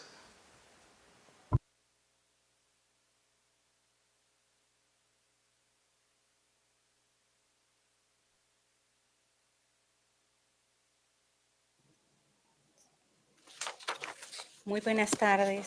Está interesante la temática y precisamente con este importante tema sobre los ciberdelitos y la vinculación a la trata de personas. Desde Honduras, nosotros estamos trabajando con mesas técnicas de trabajo precisamente con el Ministerio Público, UNODC, UNICEF y 35 instituciones para modificar el Código Penal en los delitos contenidos en los ciberdelitos sexuales vinculados a la trata de personas y vinculándolos precisamente de los artículos 219 en adelante. Nosotros este año enviamos un oficio para que nos informara precisamente Interpol de los casos que ellos han visualizado. En ese sentido, fueron alarmantes cuánto material de abuso infantil, cuánta situación que se da en temas vinculados de los ciberdelitos vinculados a las trata de personas en las diferentes empresas e instituciones que precisamente son de sistemas de comunicación, que son de ámbito privado. En ese sentido, propiciamos una reunión con CONATEL, que es la Comisión Nacional de Telecomunicaciones que rectora la administración de todas las telecomunicaciones en el país. Y en efecto, sentamos a todas estas instituciones, digo, claro, inclusive aquellos sistemas de cable de telecomunicaciones privadas que hay en el país. Resulta que ellos tienen ya elaborado un POA, ya tienen elaborado, pero cuando se les solicita que en efecto se tiene que investigar tal IP o tal número que está vinculando o sitio web que hay abuso infantil, no se quiere invertir. Entonces, mi pregunta es, ¿cómo están abordando los países este tema? Nosotros, como les digo, sí estamos trabajando en la legislación para que se incorpore en los delitos del 219, de los artículos 219 del Código Penal, se incorporen los ciberdelitos sexuales. En tal sentido, mi pregunta es, ¿cómo lo están abordando los países que son parte de la OEA en este material de abuso infantil que realmente vulnera los derechos de muchos niños, niñas y adolescentes, y que lo que queremos más nosotros es abordarlo desde la experiencia de otros países para ver cómo podemos parar o que las instituciones o instancias de telecomunicaciones privadas se sumen a la lucha y combate contra este cruel delito.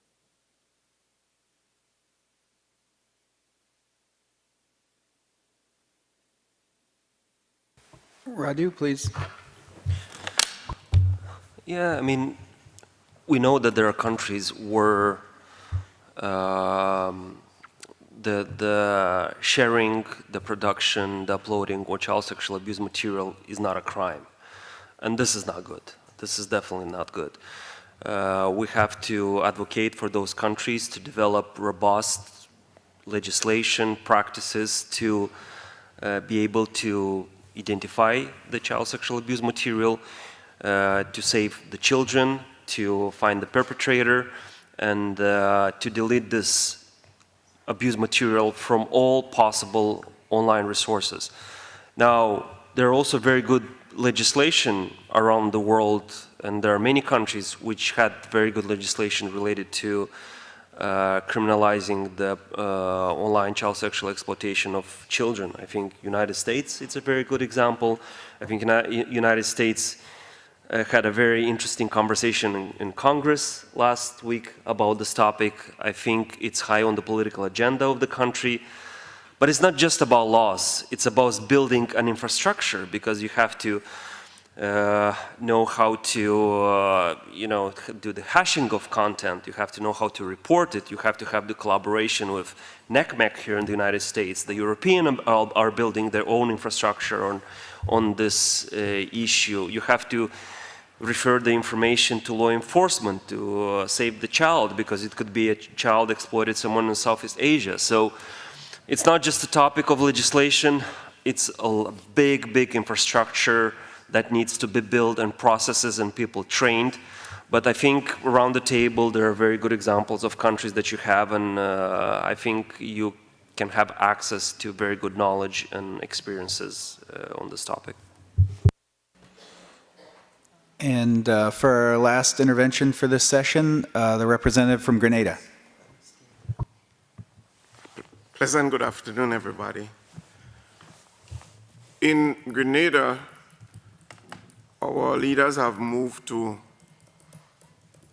put in the Electronic Crimes Act, and that takes care of online activities to some aspects. However, it is a bit limited as it relates to the specifics of human trafficking, migrant smuggling. However, our real threat is not the general flow of human trafficking as we have been discussing whole day. We have a trend where young males are brought in and they are enslaved in debt bondages. But by the time you move to actually prosecute, they will be repatriated before law enforcement could prosecute. So, although we know that the crime is happening, but it's difficult to prosecute because the owners or managers of those places, they know exactly what they're doing, and they are not giving law enforcement any opportunity to actually prosecute them. So, we are yet to have our first perpetrator brought to court. We know it's happening, and we're working on it and trying to get somebody prosecuted. Thank you. Hillary, go ahead. We have a similar challenge in the U.S. where frequently repatriated foreign workers are difficult to contact. They've already been exploited in the U.S. and they're gone before the situation is reported to law enforcement, or they just want to go home and be done with it and they don't want to be interviewed. We have had some luck using technology in those instances to create, to work with NGOs to create an app for repatriated workers that they can use to report their former work situation so that we can start to detect patterns, and then the country of origin and their consulate in the United States, as well as the U.S. consulate in the country of origin, can start putting information together to see the profile and anticipate who is being pulled into the same pattern. So that is an opportunity to use technology to kind of put the puzzle pieces together, where repatriated workers might be a more willing witness to step forward than workers who are currently in this situation. And we're happy to brainstorm with you if there are ways we can make our experience relevant to addressing similar situations in your countries. Well, thank you so much, everyone. This was a really rich discussion, and so thank you to the panelists for starting it off and to all of you for your participation. And I think I am now going to hand the floor over to Steve Greiner, who's going to lead the next session. Thank you. We're really pressed for time, so I want to invite our panelists for the next plenary session up, and we will start momentarily.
Okay, we're going to get started right away.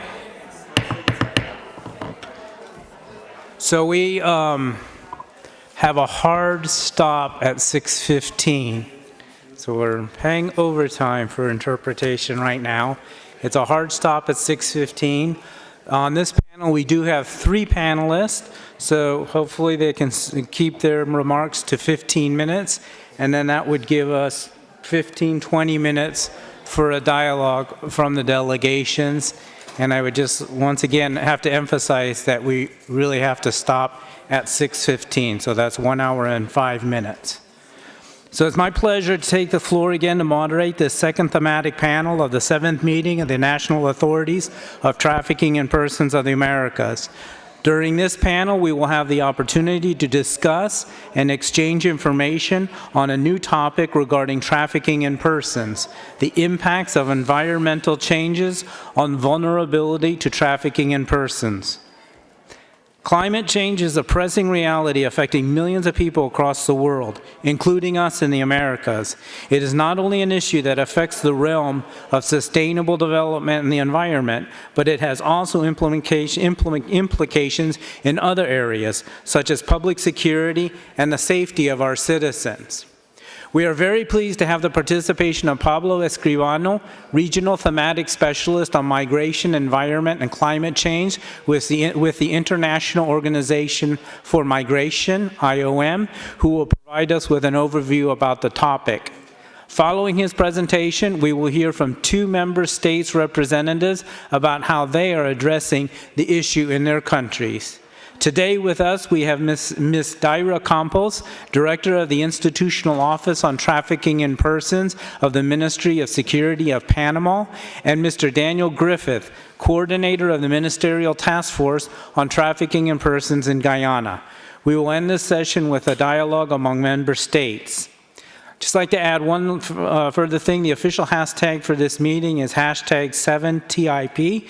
So please use this hashtag when posting information about the meeting and to share your thought.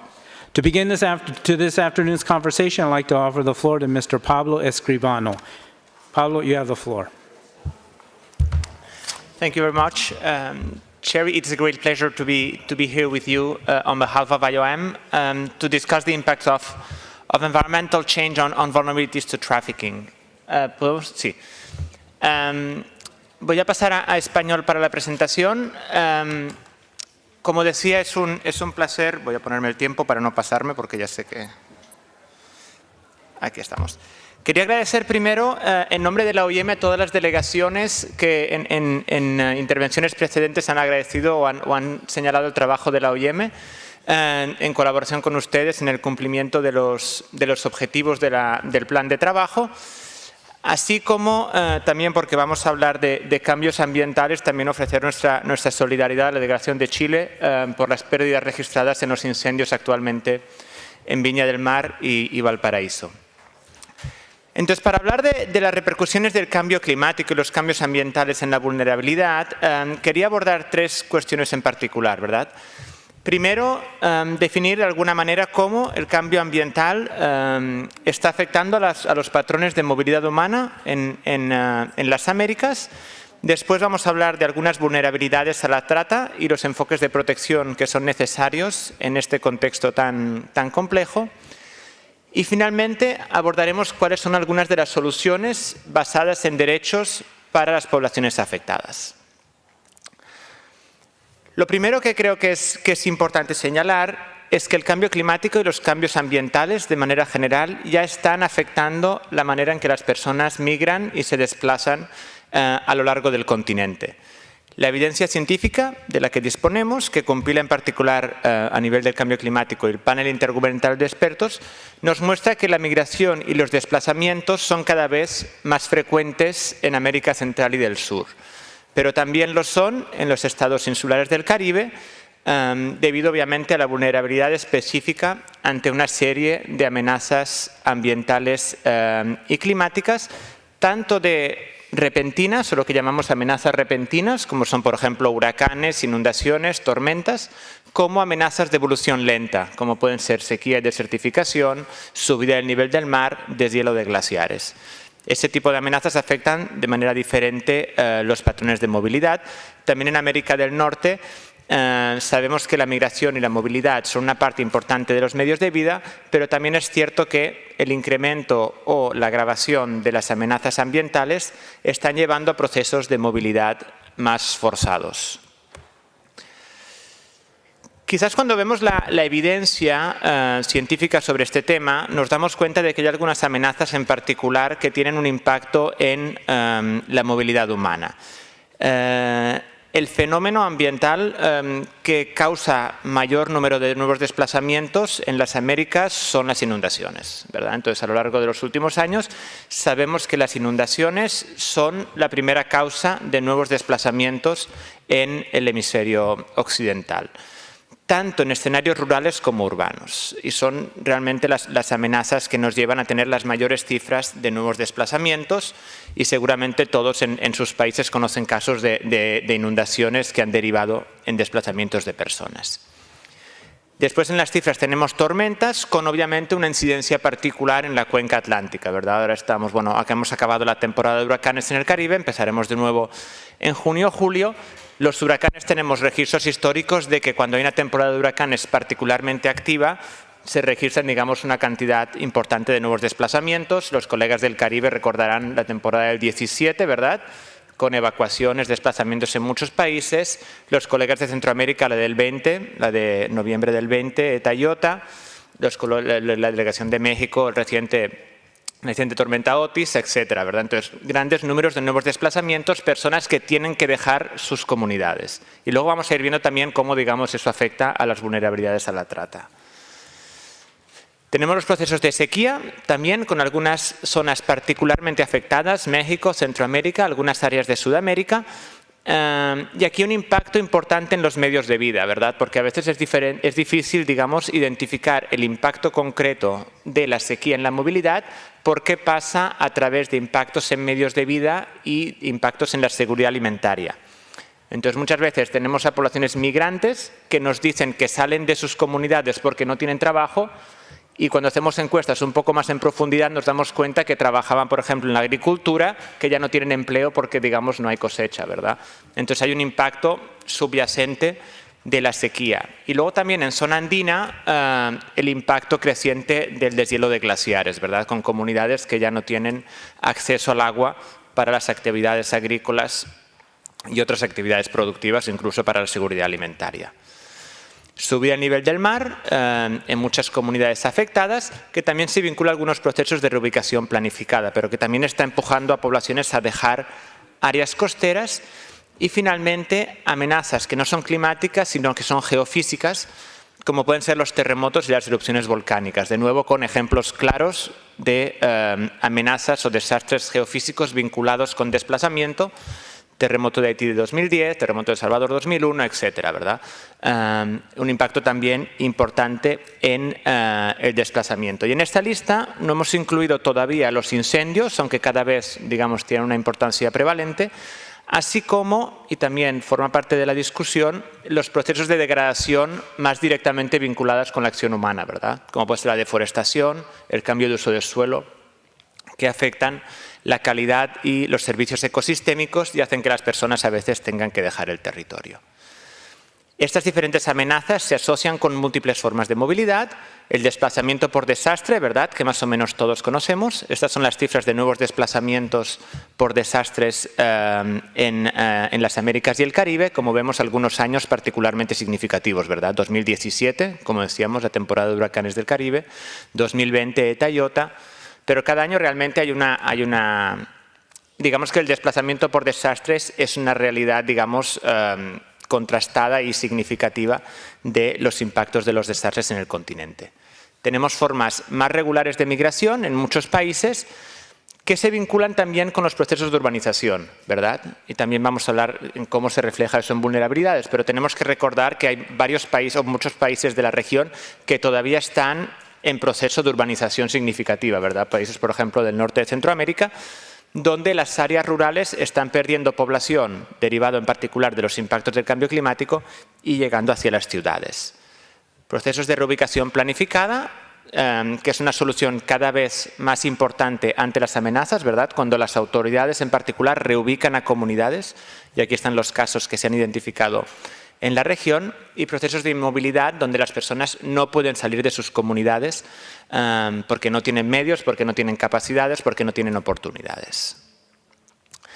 El mensaje en este caso, digamos, y ya para acabar la primera parte de la presentación, es que el cambio climático, la degradación ambiental y los desastres cada vez más afectan la manera en que las personas se desplazan, migran, se reubican dentro del continente, muchas veces todavía dentro de los países, pero también ejemplos de movilidades internacionales derivadas de los impactos de estos fenómenos. Si ahora vamos hacia la cuestión de la vulnerabilidad, es importante señalar que no todas estas movilidades son iguales, ¿verdad? Pero lo que nos indica la evidencia es que los factores socioeconómicos y los recursos van a afectar esos procesos migratorios. De manera muy resumida, en hogares donde hay preparación, donde hay recursos, donde hay poder de decisión, las movilidades pueden ser, digamos, una respuesta relativamente proactiva.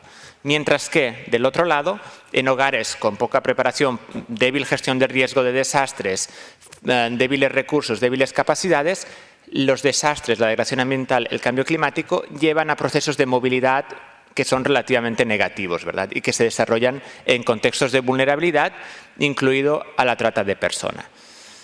Por ello, un poco el resumen de este punto es este, ¿verdad? Cuanta más agencia tienen los migrantes, mayores serán los beneficios, mientras que la movilidad asociada a pocos recursos, poca capacidad, se ve traducida en situaciones negativas para las poblaciones migrantes, para las poblaciones de origen y de destino.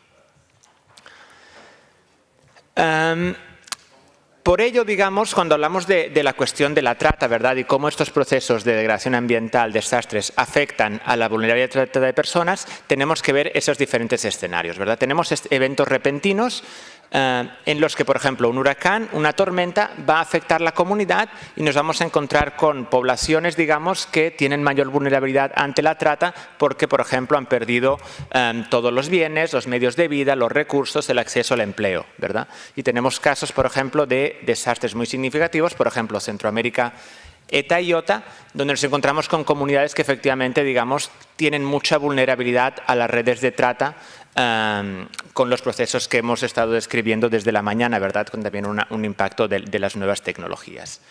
Luego tenemos los procesos graduales, que son los que hemos hecho referencia, donde el impacto en los medios de vida hace que las personas estén más inclinadas a buscar empleos alternativos, medios de vida alternativos, porque, por ejemplo, en el sector rural, digamos que la degradación ambiental ya no permite asumir las necesidades del hogar. Y finalmente, la interacción del cambio climático y los desastres con el conflicto. Tenemos algunos casos en la región donde el cambio climático, la escasez de agua, por ejemplo, pueden llevar a situaciones de conflicto entre comunidades por el acceso al agua.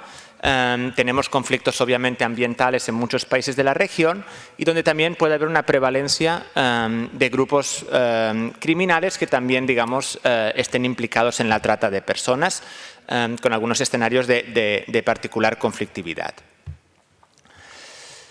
Por ello, al abordar este vínculo entre el cambio climático y el cambio ambiental y la trata de personas, tenemos que tener algunos enfoques muy en mente, ¿verdad? Obviamente el enfoque de vulnerabilidad, cuáles son las poblaciones más vulnerables y por qué. También las perspectivas de género intersectoriales, ¿verdad? Y uno de los temas de la sesión era el impacto diferencial. Sabemos que los desastres, la degradación ambiental y el cambio climático no afectan de igual manera a las poblaciones. En particular, por ejemplo, entre mujeres y niñas, en muchos países de la región hay un nivel menos elevado de acceso a recursos, a información, a la propiedad de la tierra, que hace que puedan ser más vulnerables tanto al cambio climático, al cambio ambiental, como a la trata de personas. De manera intersectorial, porque vamos a tener también criterios de edad, por ejemplo, criterios, por ejemplo, poblaciones indígenas, que pueden ser particularmente vulnerables, diferencias a nivel de los ingresos y los medios de vida. El tema de la deuda que se mencionaba antes es importante, ¿verdad? Porque sabemos todos que la deuda está asociada a procesos de migración relativamente peligrosos y en situaciones de vulnerabilidad, y los cambios ambientales pueden llevar a un aumento de esa deuda, ¿verdad? Tenemos ejemplos, por ejemplo, en Centroamérica, donde la sequía hace que los hogares tengan que endeudarse y quizás vean una migración en situación de grave peligro y de vulnerabilidad ante la trata como la única solución para pagar esa deuda, ¿verdad? Entonces tenemos que tener muy en cuenta, digamos, ese proceso de la deuda. Antes había una narrativa que decía que los hogares muy pobres no podían migrar, ¿verdad? Porque no tenían acceso a recursos. Últimamente ya estamos pasando al punto en que las personas que, digamos, practican el tráfico de migrantes pueden, digamos, prestar el dinero, ¿verdad? Entonces, esa barrera, digamos, financiera está desapareciendo por las nuevas prácticas financieras. El mensaje clave en este caso, antes de pasar a la última sesión, es que cuanto más graves son los impactos de los cambios ambientales y menores son las capacidades de resiliencia, mayor va a ser la vulnerabilidad ante la trata de personas, ¿verdad? Si tenemos amenazas que no son tan graves y una comunidad resiliente y que puede adaptarse, va a haber menos vulnerabilidad que si es una comunidad muy impactada por un fenómeno donde hay muy limitadas capacidades de gestión del riesgo y de adaptación. Y finalmente, la última, para ser un poco positivo, digamos, para acabar en los últimos 2 minutos que me quedan, algunas soluciones a lo largo del continuo migratorio, ¿verdad? La primera es que, como decíamos, la resiliencia, la adaptación, la gestión del riesgo y la prevención de conflictos son cuestiones importantes también para vulnerabilidad ante la trata, ¿verdad? Y no son cuestiones que deben ser solo abordadas desde la perspectiva climática, sino implicar también a, digamos, los entes que trabajan, por ejemplo, la cuestión de la seguridad, incluyendo de la trata, ¿verdad? Cómo podemos prevenir la vulnerabilidad ante la trata en esos escenarios de alta vulnerabilidad ante el cambio climático. Luego, en situaciones de movilidad en particular, es importante tener un enfoque de derechos, ¿verdad? Tenemos situaciones de desplazamiento, situaciones de poblaciones en albergues que son particularmente vulnerables a la trata. Por ejemplo, la OIM, en la respuesta al volcán de fuego en Guatemala, llevó a cabo estrategias de comunicación para prevenir la trata en los albergues de personas desplazadas, ¿verdad? Reconociendo que podía haber una vulnerabilidad entre redes de trata e intentando, digamos, comunicar información para evitar que las personas en situación de desesperación pudieran caer víctimas de estas redes. La atención humanitaria en procesos migratorios, ¿verdad? Un poco en el mismo sentido.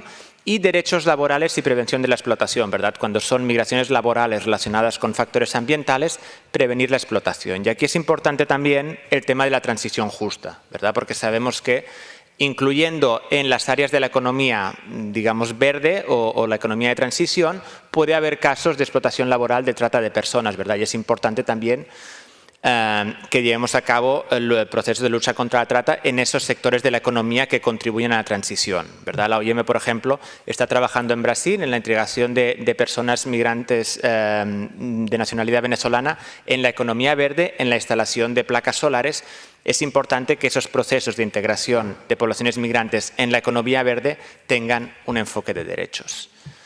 Y finalmente, el último escenario del ciclo migratorio, en este caso, podría ser la reintegración, ¿verdad? Ver que la reintegración de las personas sea ambientalmente sostenible para prevenir casos de volver a caer, digamos, en procesos migratorios en vulnerabilidad, y las vías de migración regular, ¿verdad? Que cuando se desarrolla la migración pueda pasar por canales regulares con protección de derechos para prevenir la trata en zonas de destino. Por lo que, digamos, solo para ya concluir, las soluciones, digamos, de largo plazo tienen que enfocarse en la protección de los derechos en todas las fases del ciclo migratorio para prevenir la vulnerabilidad. Muchas gracias. Thank you for your presentation, Mr. Escribano. Your presentation has shown that climate change affects different communities in different ways, but its impact is significant the world over.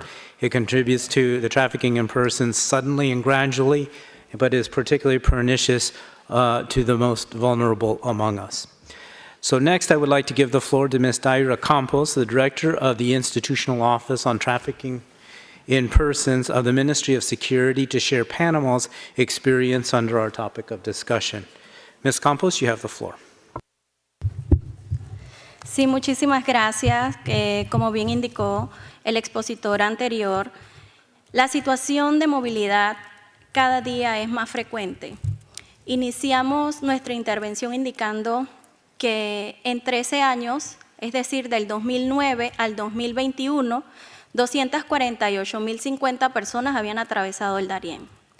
En el 2022, en tan solo un año, esta cifra aumentó en 234 personas más. Hablábamos de 248.284 personas.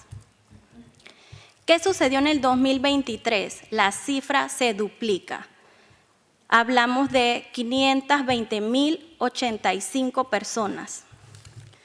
Definitivamente que en algunas ocasiones la situación de un país y otro va a variar debido a la posición geográfica. El fenómeno de los cambios climáticos entre un país y otro no va a ser el mismo. Por ejemplo, Panamá podría mencionar que nuestra posición geográfica es privilegiada con relación a temas de fenómenos atmosféricos o ambientales. Sin embargo, no podemos decir lo mismo con relación al fenómeno de movilidad humana, porque en ese caso nosotros somos un país de tránsito del delito de trata de personas y también del tráfico ilícito de migrantes. Siendo un país de tránsito, encontramos que las vulnerabilidades de estas personas se encuentran exacerbadas y hablamos de aquellos que pasan por el Darién. Un estudio regional que se va a realizar y que estamos trabajando con el SICA en este momento busca conocer cuál es ese factor que impulsa a las personas a moverse, pero qué es lo que lo convierte atractivo esa trayectoria, esa travesía, qué los capta. Y como bien indicó el licenciado Pablo Escribano, pienso que el fenómeno ambiental, los problemas del cambio climático son un problema subyacente, es decir, que en apariencia va a parecernos que la persona está moviéndose, es decir, que ese factor de expulsión es el problema económico. Sin embargo, cuando vienes y ves, escudriñas y estudias, analizas cuál es la realidad, muchos de ellos encuentran que en sus países no va a haber trabajo porque, como bien lo indicó, algunos se dedican a un factor especial como la agricultura, la ganadería y no tienen las mismas condiciones para poder desarrollar esas actividades y son obligados a movilizarse. En otras ocasiones también se dificulta el hecho de que no es tan visible el fenómeno de trata de personas. Y digo fenómeno porque estamos hablando de que la trata de personas tiene unas características multidimensionales. Es un delito, es una problemática, hay diferentes factores de expulsión. Sin embargo, dentro de toda esa problemática también existe una limitante y es que tiene muchas cifras negras, subregistros. Nosotros no vamos a observar tan claramente la problemática y es por eso que se necesitan fortalecer las capacidades de aquellas personas que representan primera línea para las detecciones. Y esto hablando específicamente de la problemática que nosotros como país tenemos con respecto a las fronteras de Darién. Y que en este caso, para nosotros, estamos hablando de que están ingresando al territorio nacional aproximadamente más de 2.000 personas diarias. Y si lo contrastamos con la cantidad de funcionarios que nosotros tenemos en frontera, ciertamente vamos a requerir redoblar esos esfuerzos para poder detectarlo. Y esto lo decimos porque yo he hecho referencia a cifras sin precedentes y estamos hablando de más de 500.000 de personas, señores, que han atravesado durante un solo año. Y sin embargo, en mis estadísticas, yo no encuentro víctimas identificadas o detectadas en ese grupo de población que atraviesa por la frontera entre Colombia y Panamá, específicamente hablamos del sector de Darién. Las víctimas que yo encuentro son aquellas que ingresan a través de líneas aéreas, como bien lo dijo el compañero de Argentina. Las víctimas, señores, que hemos detectado en Panamá muchas veces viajan solas.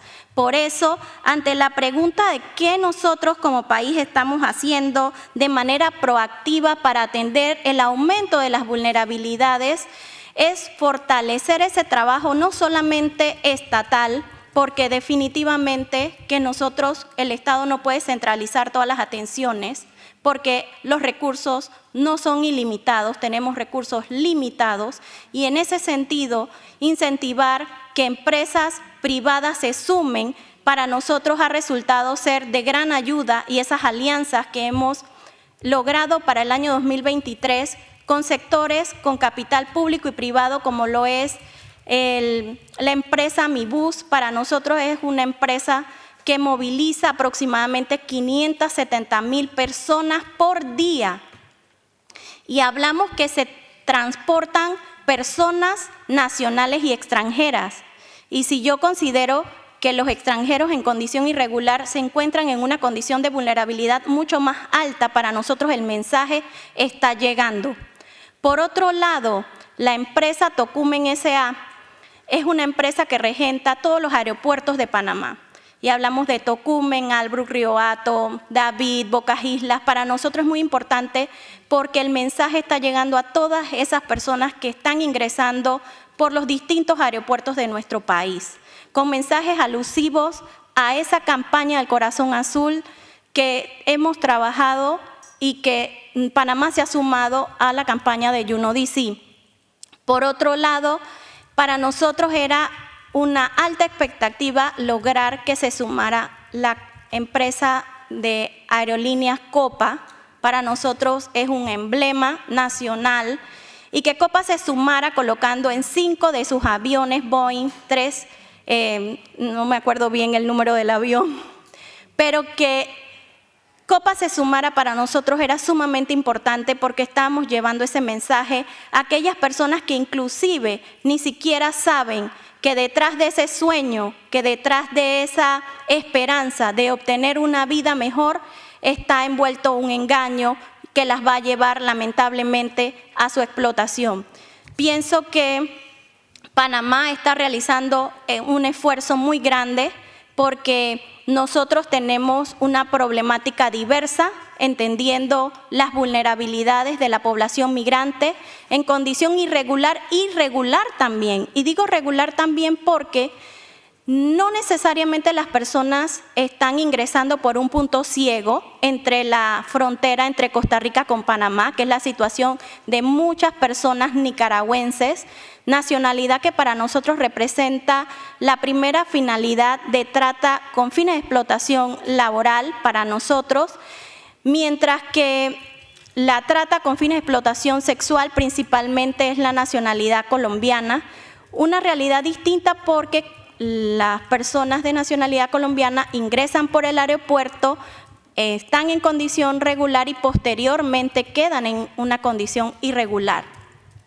También se encuentran situaciones de personas que ingresan al territorio y sus tratantes les regularizan la condición migratoria. Ya tienen un estatus migratorio regular, ya sea por refugiado con países como Ucrania, por ejemplo, o ya sea de otras nacionalidades, pero ellas están siendo explotadas y sus tratantes les están gestionando sus permisos. Hay personas de la reciente operación Omega el año pasado que se encontraban en Panamá durante 11 años siendo explotados, una explotación que para nosotros nos hacía reflexionar porque a pesar de esos esfuerzos, a pesar de que nosotros como Estado estábamos llevando el mensaje, nos dábamos cuenta de que las víctimas definitivamente no se identificaban como víctimas y gracias a ese trabajo con la ciudadanía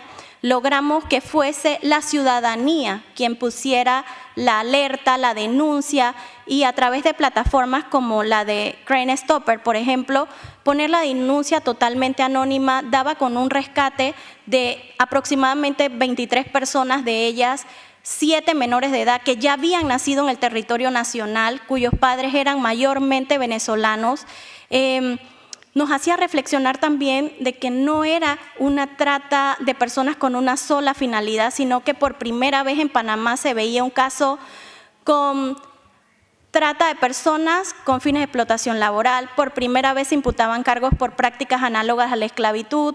Entonces, nuestra posición geográfica, por un lado, nos ayuda con respecto al tema del cambio climático, aunque no nos impacta de una manera tan, digamos, tan fuerte, sí vemos que en nacionalidades como por ejemplo la haitiana sí incide en ese grupo de población porque de las personas que ingresan, como yo les indicaba, más de un 50% son venezolanos, pero están seguidos de ecuatorianos y posteriormente están los haitianos. Entonces, definitivamente que nos enfrentamos a factores diversos, factores en los que nosotros no podemos descartar el tema del cambio climático como un factor de expulsión y tampoco podemos descartar que hayan víctimas panameñas explotadas fuera del territorio nacional, cosa que no veíamos desde el 2019.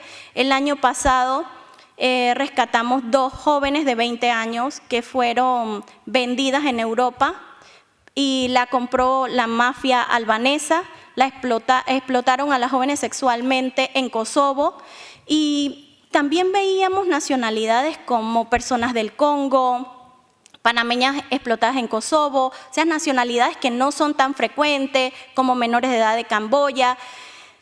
Debemos mantener, pienso yo, que la mente abierta a aceptar que siempre vamos a tener que mejorar. Creo que tenemos que ser humildes y aceptar las recomendaciones que nos dan al rendir los informes de Estado y procurar mejorar como lo hemos hecho nosotros, que mi persona era quien rendía el informe de Estado y desde el 2019 nos hacían recomendaciones que debíamos ajustar nuestra legislación. Con mucho orgullo decir que ya para el 2023 se estaban haciendo esos esfuerzos teniendo como consultores a UNODC para actualizar nuestra legislación y que esperamos hacerlo antes de que termine mediados del 2024, pero ciertamente entender también que no es un problema que podemos solucionar solos. Yo creo que en ese trabajo binacional, como lo hemos hecho con Colombia, en esos esfuerzos, con Colombia para la aplicación de los memorándum de entendimiento con Colombia, es importante. Igualmente, todas las estrategias que surgen de la Coalición Regional contra la Trata de Personas y el Tráfico Ilícito de Migrantes, CORET, nos permite seguir mejorando, entendiendo que a pesar de que la problemática es la misma, la situación de cada uno va a tener sus variables y que de esa manera cada uno puede mejorar entendiendo las mejores prácticas de nuestros hermanos. Muchísimas gracias. Thank you very much for your presentation, Ms. Ocampos. The number of people passing through the Darien Pass is unprecedented, and it demonstrates how vulnerable many communities of America, if not the entire world, have become in such a short period of time. At the same time, many victims of trafficking in persons, as you described, arrive every day in commercial flights in the country, demonstrating the complexity of the problem of irregular migration and trafficking in persons facing Panama. Lastly, I would like to offer the floor to Mr. Daniel Griffith, Coordinator of the Ministerial Task Force on Trafficking in Persons, to provide us with inputs from the perspective of Guyana. Mr. Griffith, you have the floor. Thank you, Mr. Chair, distinguished national authorities. First, let me thank you for giving us the opportunity to present on Guyana's perspective on climate change.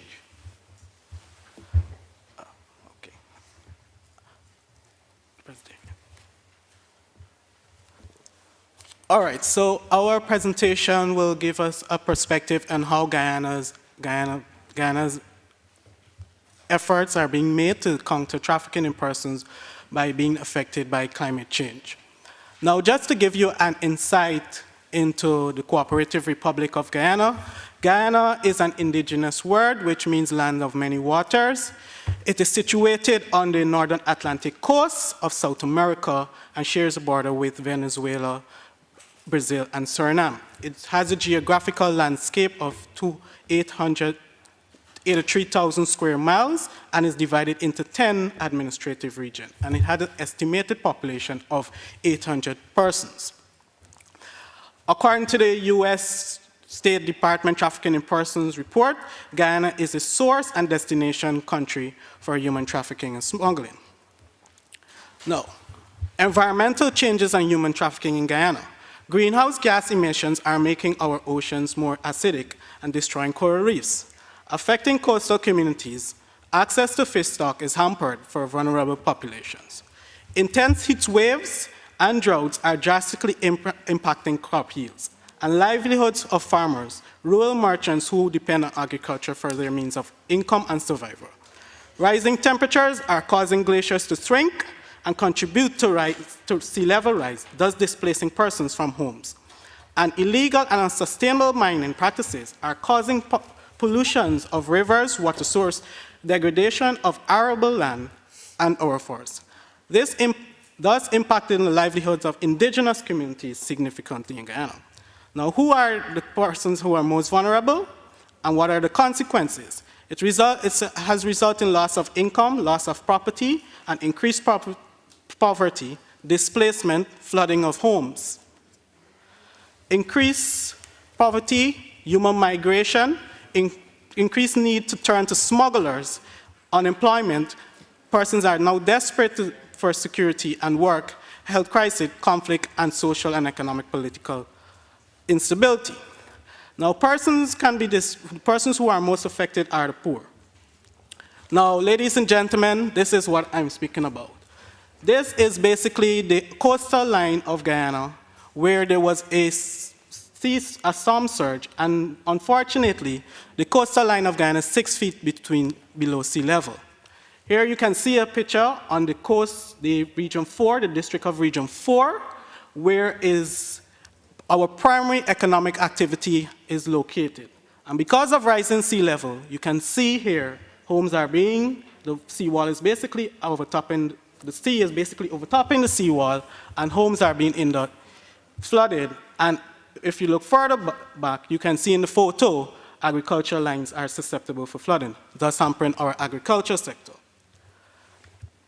Another aspect in environmental change, this is an illegal mining district in Region 7, in our hinterland community, where miners, persons mine illegally and thus hampering a number of indigenous communities and persons close by, polluting waterways and having these challenges.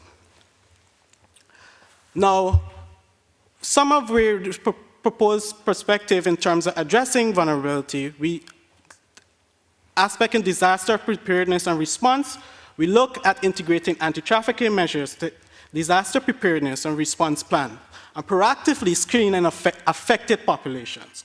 Early establishment of early warning signs and identify and assist vulnerable populations, conduct community awareness campaigns, public particularly indigenous communities and migrant settlement, about the risk of trafficking in persons during environmental disasters. We also collaborate with international humanitarian organizations such as IOM, UNHCR to share best practices, offer skills training and income-generating opportunities for women and vulnerable groups. Develop legal frameworks to address human trafficking to ensure accountability for unique challenges posed by environmental challenges. An example is one of our sister countries, Jamaica, has developed an early response system which basically warn persons of storms and other surges, and thus helping to impact displaced persons. Now, Guyana's approach is basically focused on 4 areas: prevention, protection, prosecution, and partnership. Now, our response to environmental changes, we have the legislative aspect, which takes into consideration the Combating Trafficking in Persons Act number 7 of 2003. This basically strengthens provisions against trafficking in persons, including environmental sectors like fishing and forestry. There's the Environmental Protection Act that we also utilize, which basically guards against environmental degradation and other environmental issues. Now, another key act that we also utilize is the Amerindian or Indigenous Persons Act, which gives basically permission must be granted by village councillors to conduct any mining or forestry activity in village lands, creeks, or source of waters within the boundaries of the village. This basically gives the right to, at a community level, they must have a say. Community leaders or indigenous leaders must have a say in terms of mining activities or any activities that will impact their environment, socially and economically. The Mining Act, we also have the Forestry Act, the preservation of trees, plants, forests for the purpose of carbon sequestration and other forms of environmental services and sustainable livelihoods. We've developed a National Action Plan. This plan also incorporates environmental factors as potential drivers of vulnerability, highlighting areas like climate change, migration, smuggling, and natural disaster. And one of our key policy documents in terms of our transition into a green economy, the low carbon development strategy, which basically proliferates the investment of renewable energy and sustainable agriculture and ecotourism aimed at creating livelihoods and less vulnerabilities to environmental fluctuations. We've also embarked in terms of the prevention aspect, we've embarked on migrant outreaches, where we basically target some of these communities that we deem affected by environmental changes, such as informing them of their labor rights, regulations, offering them in extension of stays, and also skills training initiatives to have them to embark in more sustainable livelihoods. Establishment of a TIP or migrant shelters and disaster response team, and anti-TIP training for the Civil Defense Commission personnel and humanitarian. So the Civil Defense Commission in Guyana is the key agency that will respond to any natural disaster, and they will have all coordinating activities. So in terms of disasters, both on onset and during disasters, personnel from this agency are able to identify and detect instances of suspect acts of trafficking persons. Anti-TIP training for mines officers, environmental and forestry, and environmental water wardeners and compliance officers. They have the primary responsibility of monitoring the mining sector in Guyana and the forestry sectors in Guyana. We've also included membership to regulatory bodies, environmental, such as to the Ministerial Task Force on Trafficking in Persons, such as the Guyana Geology and Mines Commission, and key humanitarian response NGOs are also members of the task force, such as Food for the Poor, Inc. and Guyana, and Help and Shelter. They also provide us in terms of monitoring of the hinterland locations and these key sectors. Now, one of the issues we have in Guyana is that because of illegal mining, there is a manifestation of brothels, or what we call kaimus locally, where these are illegal, and the acts of sexual exploitation are really very key. Now, because of our mechanism and our approach and our stakeholder consultation and involvement with various stakeholders, we were able to crack down on a trafficking ring, which resulted in 9 female foreign nationals being trafficked in at one of these illegal location brothels in our mining district. The establishment the mining concession was illegal, and also the establishment of the brothel. Now, because of this, we were able to rescue these victims, offer them various support services, and also currently the trafficker is currently facing charges and is before the court and has been remanded to prison on awaiting the court ruling. We've also, in terms of this would be as a result of our efforts to conduct spot inspections in the hinterland and particularly in these areas, enacted the anti-smuggling legislations and policies, and also awareness conducted in terms of the dangers of smugglers. Because when we have natural disasters, for example, in a Caribbean country, such as a hurricane, you would find, because of the displacement of persons, they tend to move more to smugglers, and hence use Guyana as a transit point.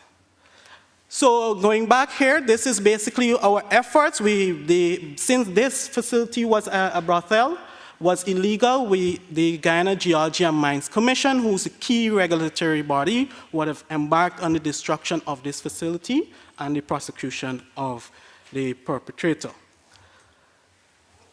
So some of our future considerations and best practices to counter forced labor and sexual exploitation.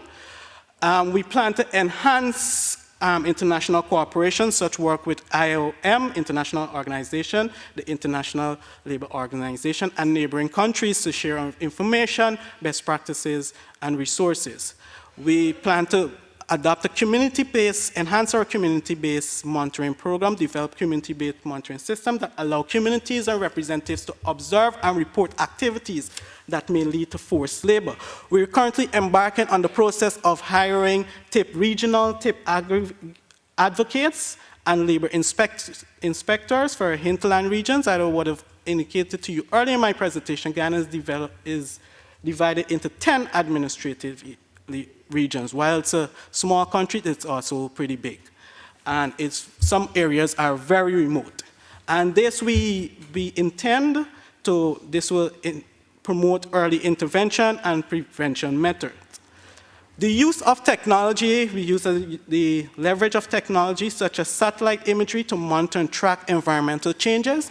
So all TIP activities, anti-TIP operations, anti-TIP outreaches, sensitizations in these particular areas in Guyana, we've now mapping the data points to use satellite imagery, and we monitor these areas to see if there's any changes and any development. Review of our Recruitment Act and labor laws. And in closing, I'd like to say, as the impacts of climate change continue to shift, so will the landscape of vulnerability. Environmental changes cast a shadow under which this heinous crime can thrive and impose the rights of human beings. So let us confront their dual challenges and recognize the impacts on our planet and its people are inseparable. With that being said, thank you so much. And this is a conclusion of my presentation. Thank you for your presentation, Mr. Griffith. Guyana faces unique challenges to climate change, and the images you've shown in your presentation demonstrate the immediacy of climate change in your country. You also detailed some of the steps that you're taking to mitigate the harm to populations vulnerable to trafficking in persons through prevention, protection, prosecution, and partnership. Thank you to all the speakers for your important contributions to this discussion and your work to address this problem in your country and in the region. After listening to these interesting experiences and points of view, I open the conversation to member states and encourage you to take the opportunity to share your thoughts and experiences facing the effects of environmental change on trafficking in person.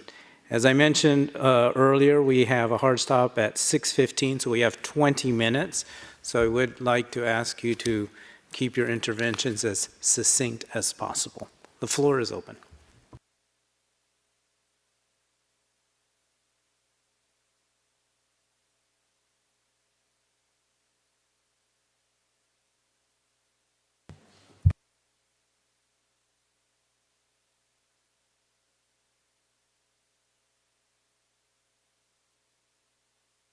United States has the floor. Thank you, Mr. Chair. I was going to wait a little bit, but I figure I'll go first. Anyways, I just would like to thank very much the three panelists for your informed presentations. I think it sparks a lot of thinking about solutions in our various countries as we address climate change and its impact on vulnerable populations.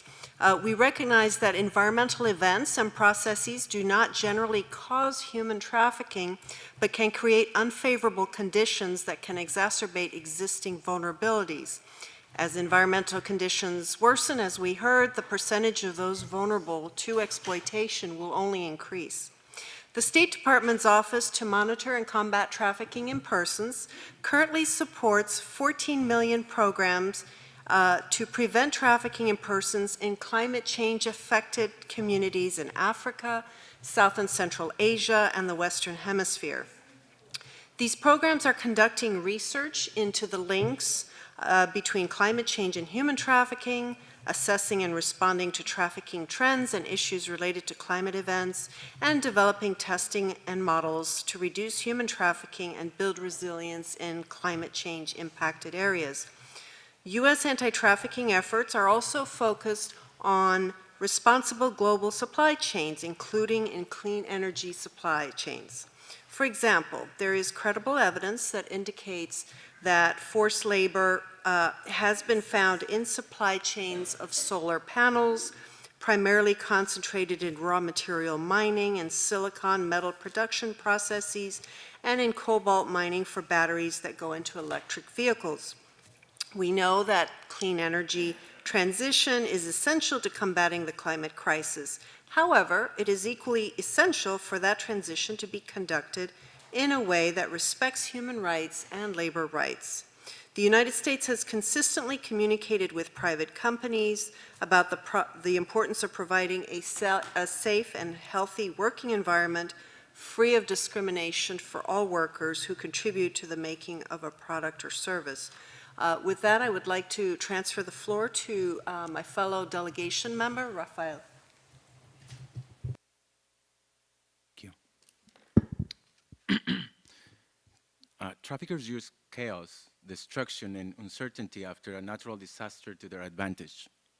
Individuals who are vulnerable because of their disasters may also be at risk of exploitation and trafficking. Traffickers often target people who have been displaced and have few resources. We must explore ways to ensure financial and other forms of aid to go quickly and directly to the persons who are being affected by this natural disaster. Thank you. Thank you to the delegation of the United States. Colombia, you have the floor. Buenas tardes, gracias. En Colombia, la intersección entre cambio climático y trata de personas es un campo de investigación emergente. Agradecemos las presentaciones de los oradores en la tarde de hoy para comprender un poco más cómo se da esta relación entre estos dos fenómenos, y nos hemos dado cuenta que no solo los eventos climáticos no solo afectan la infraestructura de nuestros estados, sino que también tienen un impacto en la vida de las personas, y muchas veces se ven obligadas a desplazarse de sus hogares para buscar condiciones más seguras en otros países. Este desplazamiento puede aumentar la vulnerabilidad de la trata, dado que en los contextos migratorios las personas se enfrentan desafíos como la falta de conocimiento del idioma y la cultura del país al que llegan, también la carencia de redes de apoyo y la dificultad para acceder a servicios básicos, incluido el acceso a la justicia, lo que las hace más susceptibles para la captación por parte de la delincuencia transnacional organizada. En este contexto, los esfuerzos para construir resiliencia en comunidades vulnerables pueden incluir programas de adaptación al cambio climático que aborden amenazas económicas y sociales. Además, consideramos importante iniciativas educativas sobre los riesgos de la trata de personas en los contextos de cambio climático y flujos migratorios.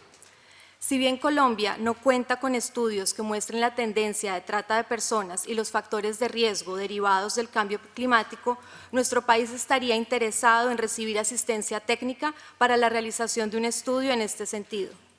Es así como resultaría valioso continuar con el abordaje de este tema en el marco de la OEA, teniendo en cuenta que nuestro tercer plan de trabajo no incorpora elementos explícitos asociados con la prevención del delito de trata y el cambio climático. Es así como es de gran interés que se pueda contar con un panorama hemisférico sobre la relación entre el cambio climático y la trata de personas, involucrando factores sociales y económicos, así como un enfoque de derechos humanos y responsabilidad compartida en la lucha frente a este delito. Gracias. Thank you to the delegation of Colombia. The delegation of St. Lucia has the floor. Yes, thank you. I'm thinking that environmental conditions on the whole, as mentioned by the United States, create or worsen vulnerabilities, and as a result, we have to be a bit more resilient in our response and in our planning so that we can work as partners to ensure that we support each other, especially within the regional context and in the context of OAS. We have seen cases of trafficking that emanated from a particular curfew within one of the Caribbean islands that cut off the adult entertainment sector. And as a result, those victims came to St. Lucia in our adult entertainment sector as a form of generating income to take care of their families. So these vulnerabilities, and while they were here, in St. Lucia, they were identified as victims of trafficking. So these vulnerabilities and people moving around, not just because of climate change, but environmental factors and health-related issues. We also saw when Dominica was affected by a particular hurricane, that we had migrants from Dominica, and St. Vincent, when they had the volcanic eruption, we received migrants from them. When Haiti had the earthquake, we received migrants. So it's just the environmental conditions on the whole that's affecting our neighbors. And we in St. Lucia, we see hurricanes annually, and we see the hurricanes coming more frequently, and they're getting more and more stronger every year. So we do have to anticipate those incidents and try our best to be more resilient while we work together, creating networks, forming partnerships, so that we can assist each other within the OAS. Thank you. Seeing that there are no other requests for the floor, I wanted to pass the floor back to our panelists. I thought we would go in reverse order. Just a couple minutes to wrap up. If you have no comments, that's fine too. Just let us know.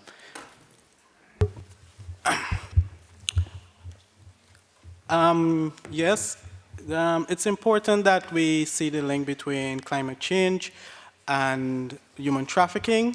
A small country like Guyana and also our sister CARICOM countries, we are highly susceptible to the impacts of climate change, such as a rise in sea levels.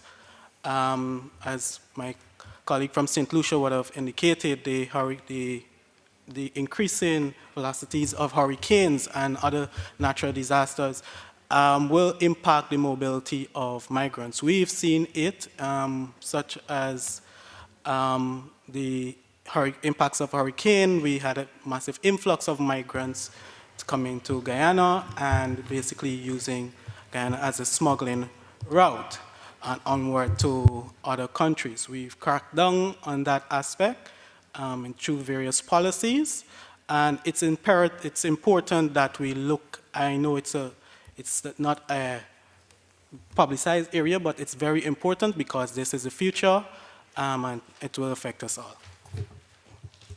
Thank you, Mr. Griffith. Ms. Ocampos, you have the floor. Sí, bueno, nosotros queríamos agregar que Panamá ha promocionado una campaña que indica que Darién no es una ruta, que es una selva, porque independientemente de la situación por la cual están las personas pasando por nuestro país, y que no digamos que hay huracanes o inundaciones o cambios climáticos tan bruscos como quizás otros países de la región, esta selva es sumamente peligrosa, muchas personas pierden la vida atravesándola, procurando pues llegar hacia los Estados Unidos mayormente, porque en ese sentido somos pues un país de tránsito, pero hemos mandado ese mensaje porque ciertamente representa un peligro para todas esas personas que están atravesando el Darién. Y por otro lado, creo que aunque en este momento no recibamos ese impacto como otros países como Guyana, por ejemplo, o Haití, que sí hemos indicado que atraviesa, siendo la tercera nacionalidad de mayor incidencia por el territorio nacional, creo que ningún país está exento de que haya una afectación grave y severa que nos marque, y en ese caso creo fielmente que el trabajar en equipo, en armonía y previendo también ese impacto que lamentablemente se vislumbra en el futuro, quizás de una manera más creciente, tenemos que tomarlo en consideración y formar parte de los países que lo estudien. Muchas gracias. Thank you very much, Ms. Campos. Before I pass the floor to Mr. Escribano, I see that there is a request for the floor from the delegation of Jamaica. Jamaica, you have the floor. Thank you very much, Chair. Jamaica would like to also reiterate the importance of community mobilization and partnership in the event of climate change, and especially as small island developing states being vulnerable to natural disasters.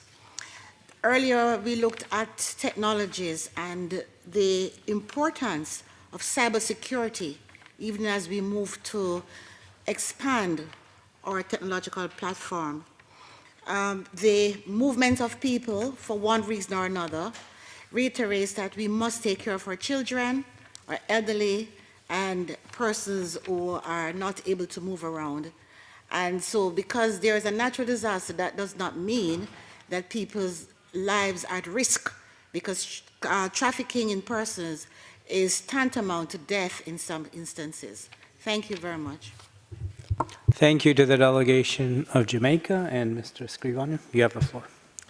Thank you very much. Yeah, not much more from my side. I'd like to thank the delegations which have provided comments and agree on the request by the delegation of Colombia on the need for further studies and evidence on the interaction between environmental factors and climate change and vulnerabilities to trafficking.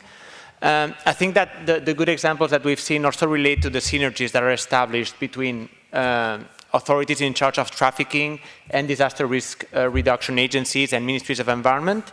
From the IOM side, something that we try to do is to organize often discussions among governments, linking environmental agencies, disaster risk reduction, migration entities, and we would certainly like to expand this to increased discussions on trafficking. So looking forward to the next steps. Thank you very much.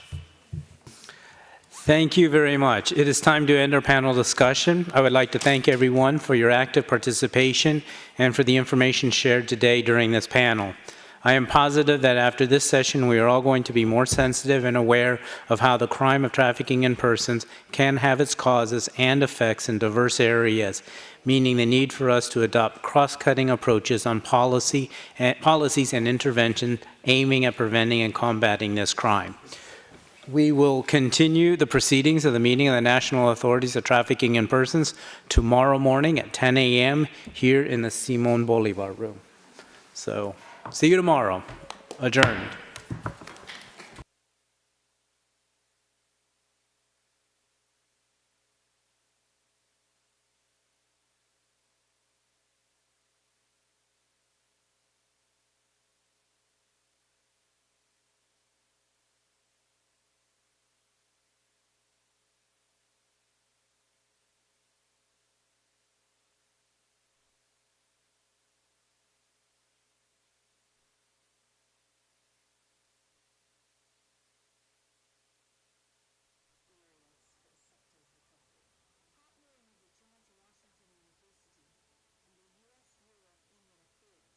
we went ahead with the scheduled first Indigenous Tourism Forum of the Americas, pivoting to a virtual format and convening over 240 participants from indigenous communities,